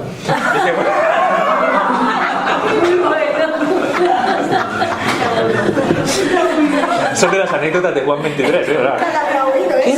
Qué raro, porque Eva se dio cuenta que estaba desnuda. El pudor. Dios de alguna manera nos invita a que seamos conscientes de que el pudor contribuye a que haya más orden, ¿no? En la consideración, ¿no? De la búsqueda de lo que es la realización del proyecto de Dios en nuestra vida, ¿vale? O sea, que hay que vencer muchos de los prejuicios que existen actualmente. ¿Qué mojigata que eres? Que, sobre todo con las crías, ¿no? Jóvenes y estas cosas, ¿no? Qué difícil que es. Una chica, pero a ver, bájate un poquito, ¿no? Qué difícil que es ayudarles a que comprendan eso, ¿eh? Pero tenemos que insistir y tenemos que ayudar y tenemos que formar. O sea, necesitamos de algún modo. Hay muchos colegios concertados que yo lo veo mucho, van con las faldicas del uniforme por aquí. Y yo lo que todas las mañanas digo, no me he dicho que eso sea así. Sí, o sea, que hay que intentar, sí, lo que repito, ¿no? Como hoy en día, ¿no? Tiende más a quitar que a poner, pues necesitamos ahí estar. Claro. Luego con la playa, con el río, la piscina, ¡boom! Ni nos asomamos por ahí, no, madre mía, mi corazón. Bueno, entonces, ojo con esto, ¿qué hora es? ¿Qué hora es? Estamos bien de tiempo. Bueno, he aquí que el hombre ha llegado a ser como uno de nosotros en el conocimiento del bien y del mal. No extienda la mano y tome también el árbol de la vida, coma y viva para siempre. Yo cuando leí este texto, yo había pasado muchas veces este texto y decía, bueno, quién sabe qué habrá querido decir el Señor, no sé, al principio, ¿no? Pero de repente, ¿no? Me di cuenta de algo impresionante. Cuando la pretensión y la soberbia del hombre llega hasta un punto en el querer ser como Dios, también puede en algún determinado momento pensar que tiene el derecho de decidir sobre la vida del mismo hombre. Y se me puso la piel de gallina. Jope, si es lo que estamos viviendo. Si también hoy en día, en este momento, estamos llegando no solamente a intentar definir lo que está bien de lo que está mal, sino que estamos intentando en algún modo querer, ¿no? Ser como Dios en la decisión, ¿no? De cuándo tiene que venir la vida a este mundo y cuándo tiene que salir la vida de este mundo. La ciencia. El aborto. y por tanto, ¿no?, dentro de la consideración de lo que es la vida de la vida del hombre, ¿no?, cuando se inicia la vida del hombre, el aborto, la fecundación in vitro, ¿ya?, la clonación, ¿sabes? Esfuerzos por intentar de algún modo nosotros pretender ser como Dios, y la eutanasia en la consideración de definir cuándo esa vida culmina. Y son parte de lo que es la discusión y la disputa de la bioética actual, ¿no? Y sobre todo ante lo que la Iglesia ha tenido que hacer frente. ¿Será que estamos viendo hasta dónde estamos llegando, ¿no?, en nuestra soberbia, en nuestra pretensión, que incluso estamos tocando ese árbol que se nos dijo, cuidado, que estos si siguen así, hasta dónde pueden llegar, ¿no? Dice que puso 2 ángeles para salvaguardar, los expulsa del paraíso, y pues a partir de ese momento pues salen del paraíso y por tanto salen del lugar en el que encontraban con Dios la comunión, quedan sometidos al mundo, y entre Dios y el mundo se abre una fractura, o sea, un abismo,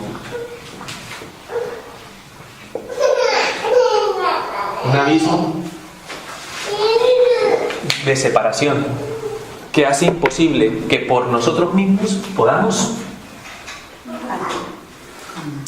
¿Recuerdan en el Evangelio el rico Epulón y Lázaro? Dile a Lázaro, ¿no? De eso que estábamos hablando del seno de Abraham. Dile a Lázaro, por favor, ¿no?, que venga. Entre vosotros y ellos hay un abismo que no se puede francuar, no se puede salvaguardar. El abismo que se crea entre Dios y las criaturas como consecuencia de la expulsión del paraíso del Edén es un abismo tremendo, que es consecuencia evidentemente del pecado, de la ruptura entre la relación entre Dios y sus hijos. Se va a la tierra para que la trabaje, tal como el Señor le ha dicho, y puso al oriente del jardín del Edén querubines blandiendo espadas flameantes para guardar el camino hacia el árbol de la vida. Camino que yo creo que ya lo estamos franqueando, en mi opinión. O sea que hasta dónde podemos realmente nosotros, ¿no?, digamos, aprovecharnos de la paciencia y del amor de un Dios, ¿no? Hasta el punto realmente de vernos comprometidos en una acción que por su propia naturaleza es una acción, ¿no?, profundamente soberbia, pero es una de las realidades del mal que aparece aquí reflejadas en este texto y que yo tengo la necesidad de transmitir y comunicar, ¿ya? Entonces hay que orar mucho y pedir a Dios, ¿no?, que manifieste su compasión y su misericordia, porque el mundo encaminado en esa dirección va encaminado a su propia destrucción, ¿ya? Entonces, como ustedes se dan cuenta, este texto es muy, muy, muy ilustrativo respecto a lo que es la situación de la vida del hombre. Porque claro, esto ya no suena más familiar, porque nosotros no tenemos experiencia de lo que ha sido los dones preternaturales, ¿no? No sabemos cuál era la situación del hombre previa al pecado, pero la posterior al pecado, esa no la sabemos muy bien, ¿no? Entonces reconocemos esos rasgos y por esa razón es importante que atendiéramos, ¿no?, a lo que la misma palabra de Dios nos revela. ¿Ha quedado súper claro? Sí. Hombre, a mí me gusta. Pregunta, padre, si no le importa. No. En el concepto, en el proyecto divino del Génesis, cuando crea a Adán y Eva para la inmortalidad, ¿cómo se puede interpretar que el hombre fuera inmortal procreándose? Es que no tenemos categorías para poder, como si dijéramos, mira, todavía eso se mantiene en Rusia, como en Rusia, pero es que como toda la humanidad estuvo condicionada por eso, no tenemos experiencia de una antropología eviterna. ¿Cómo sería, por eso decía, y cómo sería un parto, ¿no?, un parto de una mujer inmaculada, partícipe de la eternidad de Dios, incluso en la realidad de su cuerpo?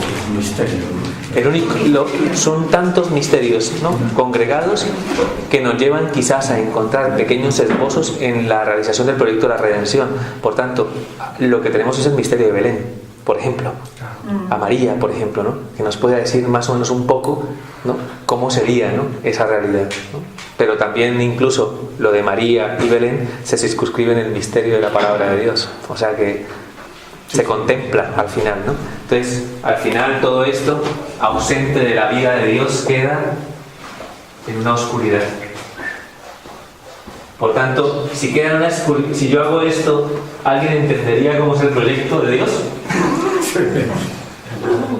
Qué miedo.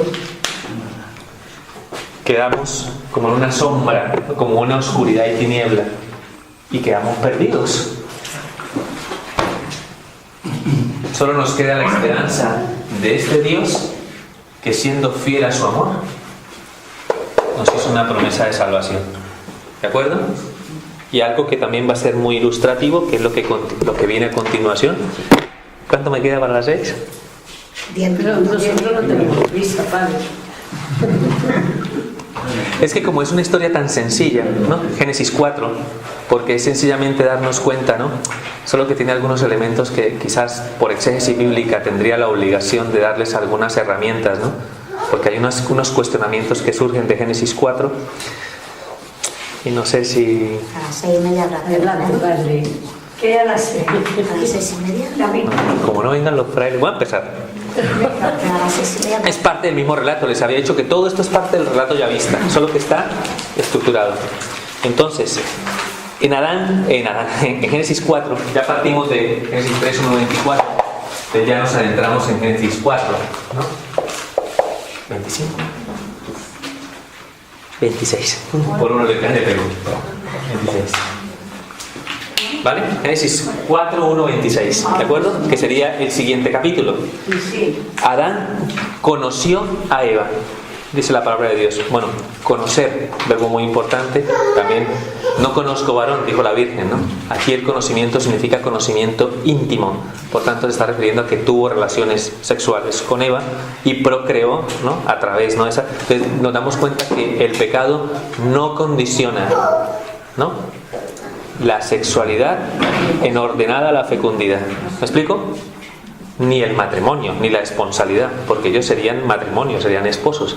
Por eso en la ceremonia del matrimonio dice, hablando del matrimonio, que no fue que el matrimonio, que el pecado nunca condicionó ese proyecto de Dios, ¿no? En la bendición nupcial se dice, ¿no? ¿De acuerdo? O sea que el pecado no arruinó esa estructura esponsal y fecunda. Por tanto, los que están llamados a ser pareja tuvieron un hijo y le pusieron por nombre Caín. La palabra Caín significa, en el hebreo, significa trabajador, artífice, forjador, herrero, ¿no? O sea, normalmente aquí lo que está designando es una persona muy capaz, muy... ¿Me explico? Todos los nombres bíblicos tienen significado, ¿eh? Se ha dicho. Entonces, Caín significa eso. Trabajador y fuerte también, ¿no? Ese sería Caín, ¿no? ¿De acuerdo? Y después dio a luz a su hermano Abel. Que Abel, ¿no? La palabra Abel es más como pasividad, como poquita cosa, ¿no? ¿Me explico?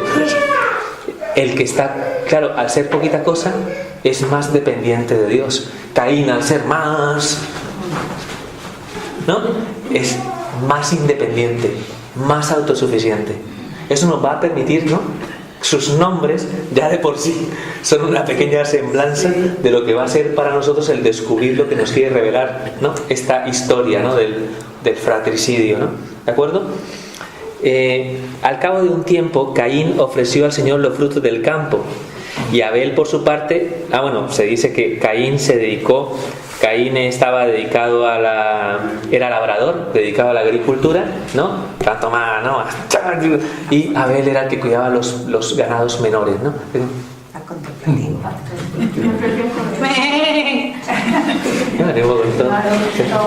La diferencia, ¿no?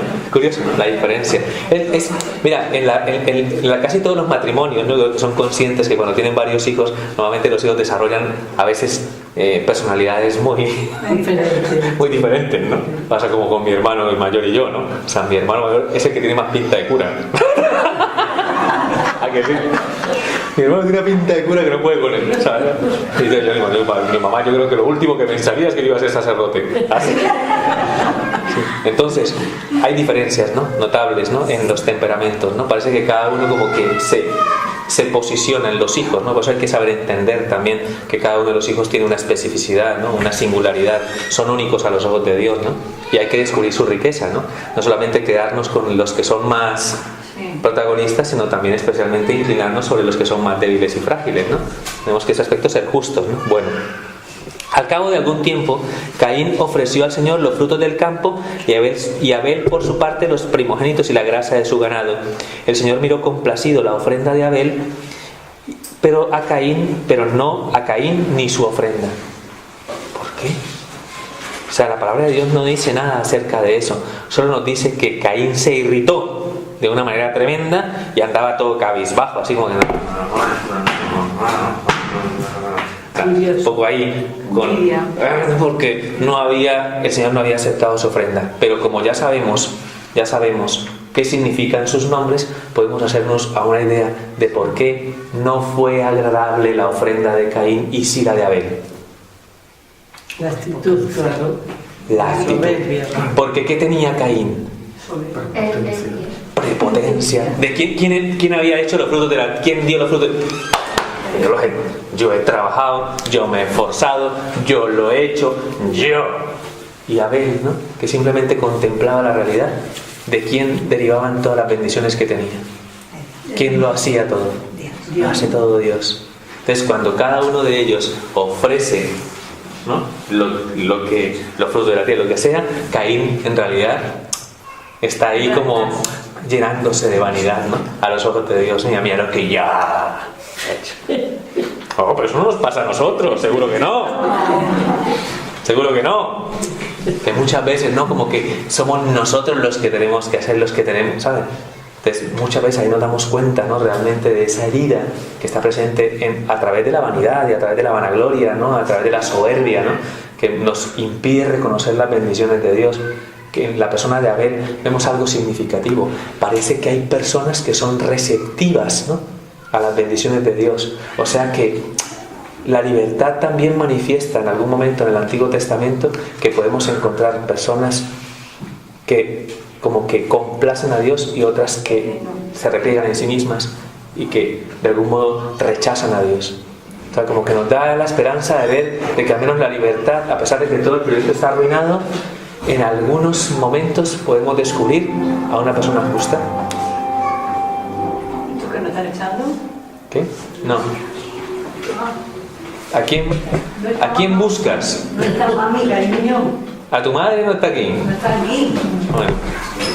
Entonces, No te vayas por ahí. y otro que manifiesta eso, la actitud. Porque claro, cuando ya no te reconocen, ¿no? Todo lo que tú has hecho, cuando ya no te ensalzan por todo lo que has trabajado y por todo lo que has logrado, por todos los triunfos que has tenido, entonces ¿cómo te pones?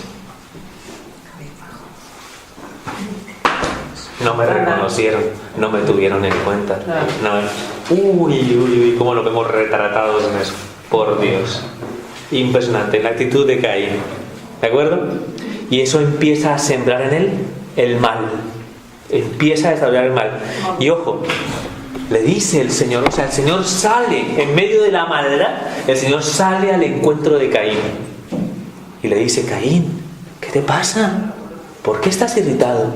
¿Por qué estás cabizbajo? Si tuvieras el corazón limpio, tendrías la cabeza erguida, tendrías la cara levantada. ¿No será que el pecado, ¿no? está llamando a tu puerta? ¿No será que el pecado te quiere dominar? Lucha contra eso, Caín. Puedes dominarlo, se lo dice. El pecado acecha la puerta. No obstante, tú podrás dominarlo. Si quieres, si permites que yo entre en ti. Pero Caín en ese momento, ya movido completamente por la ira, por la envidia de su hermano, no escucha la voz de Dios. O sea que Dios nos habla a todos, aun aunque estemos, ¿no? en algún momento perdidos, ¿no? en medio de nuestra soberbia. Parece que Dios ha querido de algún modo no desaparecer de nuestra conciencia y quiere hablarnos, quiere hacernos tomar conciencia de que no vamos por el buen camino, pero a veces no lo queremos escuchar. Impresionante lo que nos revela la palabra, ¿eh? Porque es que cada vez que vamos hablando de esto, sí, ese soy yo. Ese soy yo, ¿no? ¿Ya? Entonces, fíjate, todo lo que es la realidad del pecado, a fin de cuentas. Y claro, Caín Vamos al campo, hermano Abel. A ver cómo era todo. Vale, se va. Era todo inocente. Se va con su hermano, ¿no? Y allí, estando en el campo, su hermano le mata. ¿De acuerdo? No hay ninguna referencia bíblica. Lo digo también porque alguna vez me hicieron esta pregunta en una clase. Y padre, y lo de la quijada del asno, del burro y estas cosas. Pues mira, no hay ninguna referencia bíblica explícita a que el arma homicida haya sido la quijada de un burro. Pero padre, entonces, ¿por qué toda la iconografía cristiana y en muchos, ¿no?, vemos la famosa quijada del burro y tal? Tenemos bíblicamente solo esa referencia como arma en tiempo de los jueces, ¿no? Que Sansón, ¿no?, utilizó una vez esa arma para defenderse contra los filisteos, ¿no? ¿De acuerdo? Pero no tiene ninguna relación con el libro del Génesis, el libro de los jueces. Entonces, creemos que quizás, ¿no?, en algún momento en la historia de la iglesia y de la iconografía cristiana, a alguien se le ocurrió pensar que lo más consecuente en aquel tiempo tan arcaico era pensar que el arma fuera un hueso y que, como muchas veces se usaba, ¿no?, la quijada de un burro, ¿no?, es una cosa bien consistente y tal, pues que a lo mejor eso hubiera sido el arma homicida con la que Caín se cargó a su hermano. Pero no sabemos. O sea, no tenemos digo sobre todo, no tenemos una realidad explícita ante eso. Total, pues sale Dios otra vez al encuentro de Caín. Volvemos a lo mismo. Caín, ¿qué has hecho? Otra vez, la ternura de Dios. ¿Qué es lo que, hablando de lo que ha sido la constitución de la caída, qué es lo que quiere provocar en Dios cuando hace esa pregunta?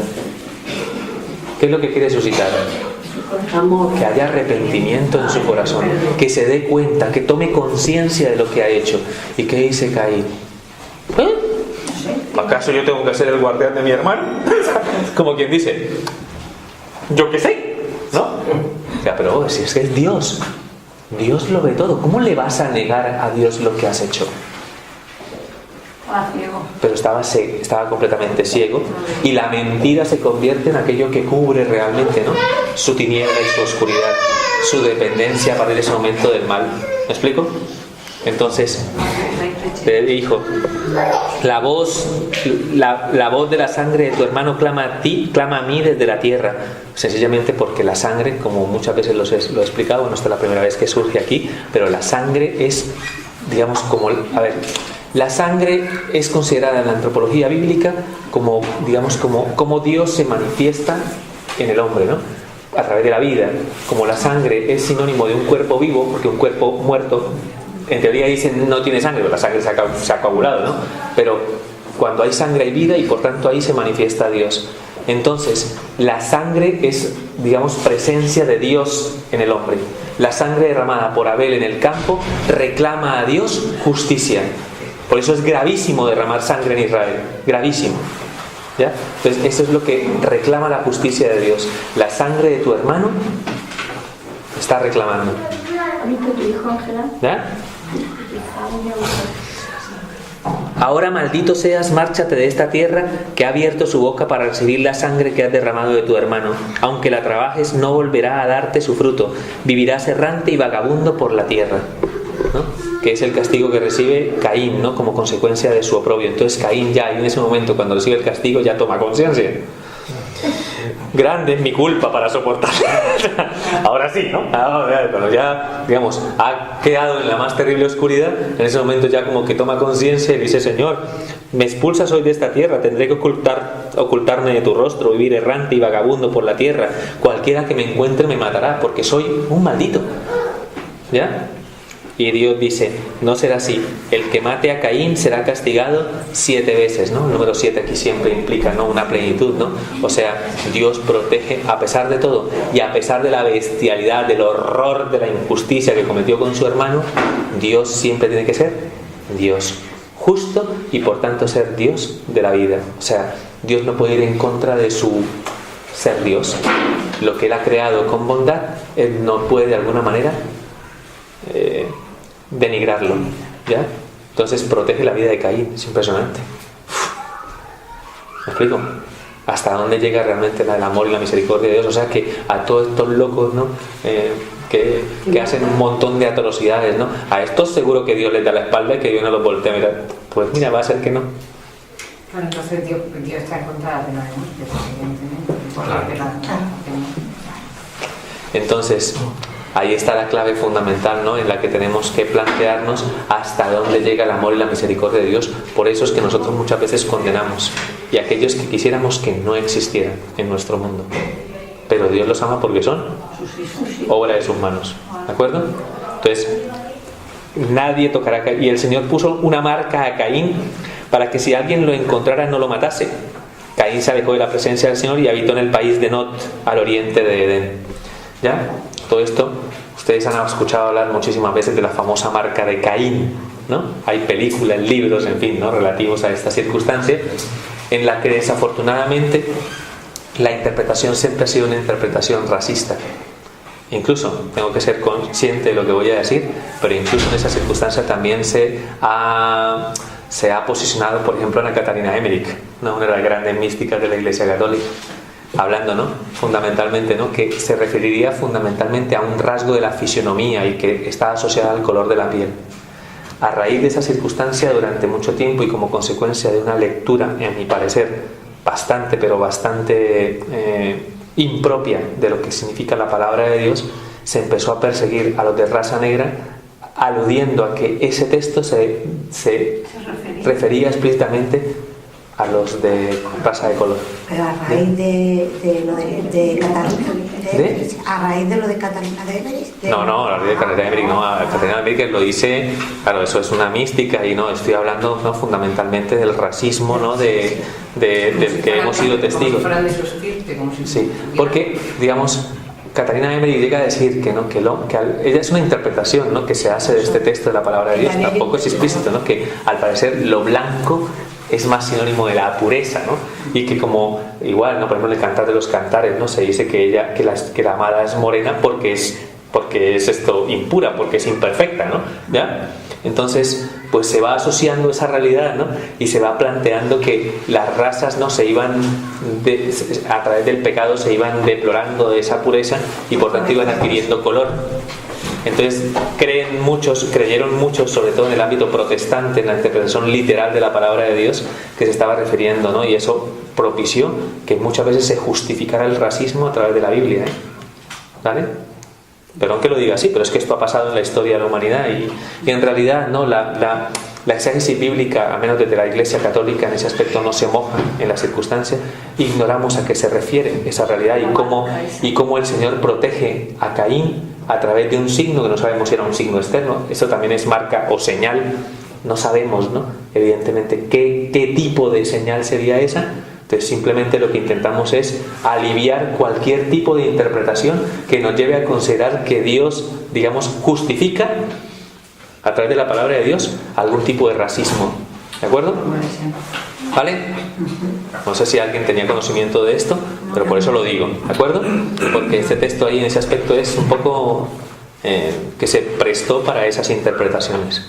Y el país de Nod, ¿no?, que es el país al que se va, ¿no?, Caín, también no es un país. La palabra Nod es una expresión que significa que va de paso, que va de camino. O sea, en realidad lo que está diciendo es que Caín sería, como lo dijo Dios, un errante, que iría de aquí para allá, ¿ya?, que nunca tendría un hogar fijo. ¿De acuerdo? Entonces todo es simbólico a ese nivel. Se puede también asociar a todas esas personas que van de un lado para otro y que nunca, digamos, encuentran el... Bueno, sí, normalmente quien no va con Dios va perdido, ¿no? Pero el que lleva el mal en su corazón normalmente nunca termina por asentarse, ¿no? Nunca termina por encontrar realmente lo que Dios le pide, ¿no? ¿De acuerdo? Pero bueno, ¿me han entendido eso entonces, no? Vale, muy bien. Nos queda a partir de ahí la descendencia de Caín. Luego conoció Caín a su mujer. Y aquí otro problema bíblico. ¿Cuál mujer? Porque hasta ahora hay dos hombres, Caín y Abel. ¿Cuál mujer? ¿No? Entonces hay un problema. Ese yo creo que es el primero que nos encontramos, ¿no?, acerca de las críticas de la palabra, críticas literarias a la palabra de Dios, y donde normalmente pues ha habido también muchísimas interpretaciones.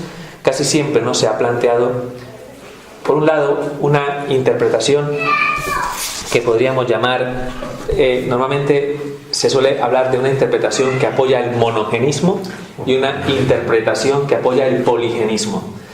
Explico. Poligénesis, ¿no?, muchos orígenes. Monogénesis, un solo origen, una sola pareja. ¿Me explico? Entonces, voy a empezar con la que no, en la que no se decanta la gran mayoría de exégetas católicos, ¿no? Que es la poligénesis, lo cual significaría que además de Adán y de Eva, y que muchas veces ellos dicen que Adán y Eva sería una realidad más bien como figurativa de una situación de la humanidad que, digamos, en la que Dios intervino en muchos lugares al mismo tiempo con muchas parejas originarias, y que todas vivieron, ¿no? Todas vivieron la dinámica de la caída, y que por esa razón encontramos una mujer que pudiera ser la mujer de Caín, ¿de acuerdo? Solo que la solución es un poquitín compleja, porque si esa es la solución, que en realidad Adán y Eva es una figuración de varias parejas, implicaría que todas esas parejas se tenían que haber equivocado al mismo tiempo y haber pecado todas de la misma manera, con lo cual es mucho más complejo que pensar que haya sido una pareja originaria, digámoslo así, ¿no? No sé si me entienden, ¿no? Sí. En las hipótesis normalmente de la ciencia se dice que cuando yo tengo que escoger la más adecuada tengo que aplicar un criterio de simplicidad y sencillez. Entre más sencillos se apliquen los conceptos, entre más sencillos sean los fundamentos, eso está más asociado a la verdad. Entonces, en virtud de ese principio de la ciencia, y sobre todo considerando, ¿no?, que la exégesis es una ciencia, pues la gran mayoría de exégetas católicos apoya la tesis del monogenismo. Y se apoya, o sea, que sería una hermana, o sea, sería una hija de Adán y de Eva. Y sobre todo porque en Génesis 5, cuando hablemos de la multiplicación de la humanidad y los patriarcas prediluvianos, se dirá que Adán vivió después de haber engendrado a Set 800 años y engendró hijos e hijas. Lo cual quiere decir que si realmente Adán y Eva tuvieron más hijos, no está diciendo, ¿no?, que cuando Caín se casó con la susodicha, ¿no? Que eso temporalmente tampoco se define, ¿no? No sé si es inmediatamente después, o si es 2 años después, si es 5 años después, ¿no? Porque el tiempo aquí no encuentra como una especie de problemática en la transmisión de estas verdades religiosas, ¿no? ¿De acuerdo? Entonces, lo más probable, y esa es la tesis a la que nosotros no respondemos ante los que dicen, ¿ves que esto es una tontería? ¿De dónde salió esta mujer? Bueno, cabe responder a través de una tesis de monogenismo, o sea, de un solo origen, tanto del proyecto de Dios como del pecado, que Adán y Eva tuvieran más hijos y que en ese aspecto se uniera una hija, o sea, una hermana, con su hermano, que también de algún modo tiene un problema cuando consideramos, ¿no?, los prejuicios que actualmente existen, bueno, prejuicios no, definiciones que actualmente existen acerca de lo que es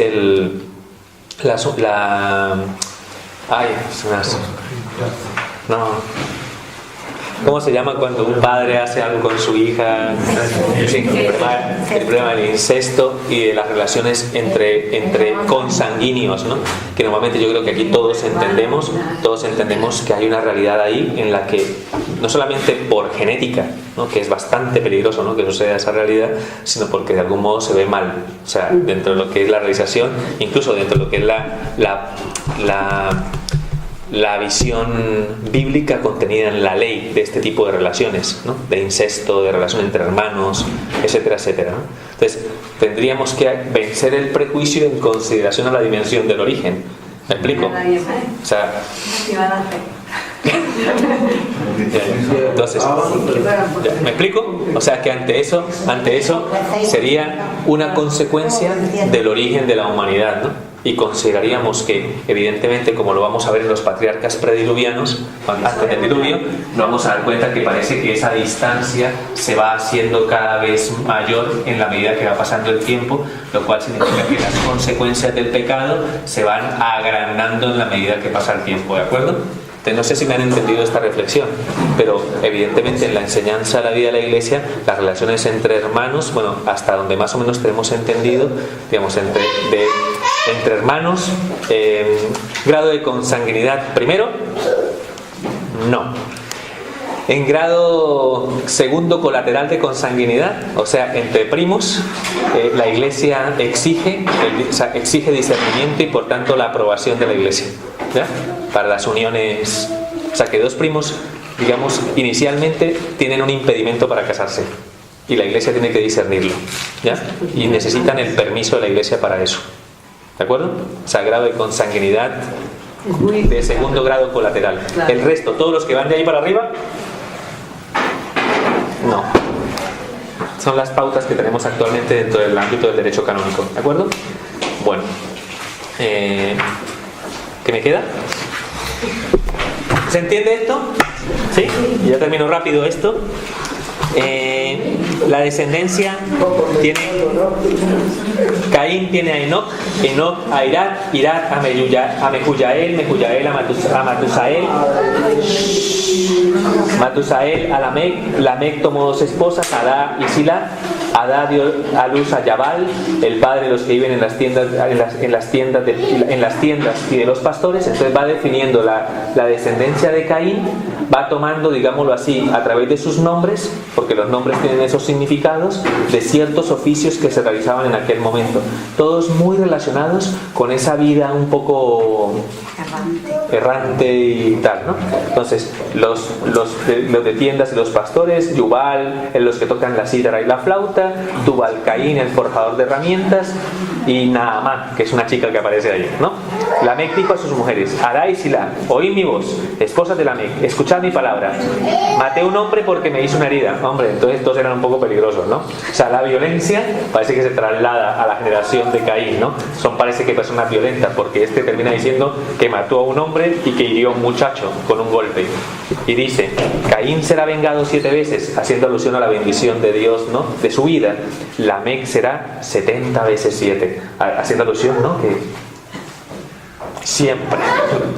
Esto es curioso, ¿no? Porque esto lo va a utilizar Jesucristo cuando habla de la reconciliación y el perdón.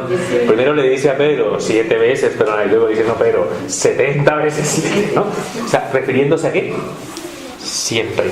Porque lo que estamos hablando ahí es de la vida, y lo que habla Jesucristo es del perdón. Entonces esto se protege siempre, ¿vale? Nace Set.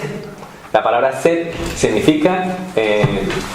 eso pudo mi mamá haberlo dicho de mi hermanito, ¿no? Yo cuando entré a la vida religiosa, yo entré a los 22 años y mi hermano tenía meses de nacido. Entonces mi mamá pudo haber dicho: le llamaré Set, ¿no? ¿Por qué? Porque la palabra Set significa sustitución y compensación. Es verdad, ¿eh? Mi madre lo dice. Yo creo que Dios ya sabía que me iba a quitar uno, pues que me dé otro, ¿no? De sustitución, compensación. O sea, es como si Dios, en compensación y en sustitución del hijo que había perdido como consecuencia del fratricidio, ¿no? O sea, como consecuencia de la envidia de su hermano, le entrega a este otro hijo, a Set. Y dice la palabra de Dios acerca de Set que a Set le nació un hijo y le puso por nombre Enos, que será parte ya de lo que después ya empezaremos a ver la siguiente clase, que empezaremos con los patriarcas prediluvianos, que ya en ellos dice, comenzó a invocarse el nombre del Señor. O sea que la generación de Caín, violentos, la generación de Abel, parece que al invocar el nombre del Señor se considera que estos hombres son justos. Esto es ausencia de hermanos. Ya están todos en la capilla. No, de la generación de Abel en cuanto a los justos, a los que... Nosotros somos descendientes de Caín. Marlon no lo sé. Bueno, no, Marlon, no, por Dios. No. O sea, no somos descendientes de Caín, evidentemente. Todavía queda muchísima realidad que ver en cuanto a lo que es la descendencia, porque acordaos que vendrá el diluvio, y el diluvio traerá consigo una nueva repoblación de la tierra, ¿no? Por tanto, se supone que cuando venga el diluvio habrá una generación, ¿no? La generación, ¿no? de Set, que es la que dará a estos hombres que dice la palabra de Dios que aprendieron a invocar el nombre del Señor, ¿no? Por tanto, vemos como lo que decíamos antes, ¿no? O sea que en la vida vamos a ver 2 posibilidades, ¿no? 2 realidades presentes en el mundo. Los que de algún modo, ¿no?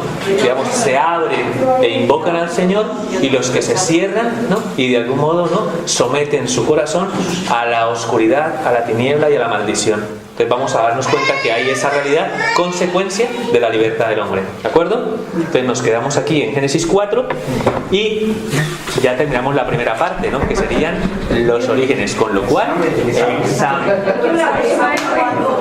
la próxima clase... La próxima clase, que será ¿cuándo?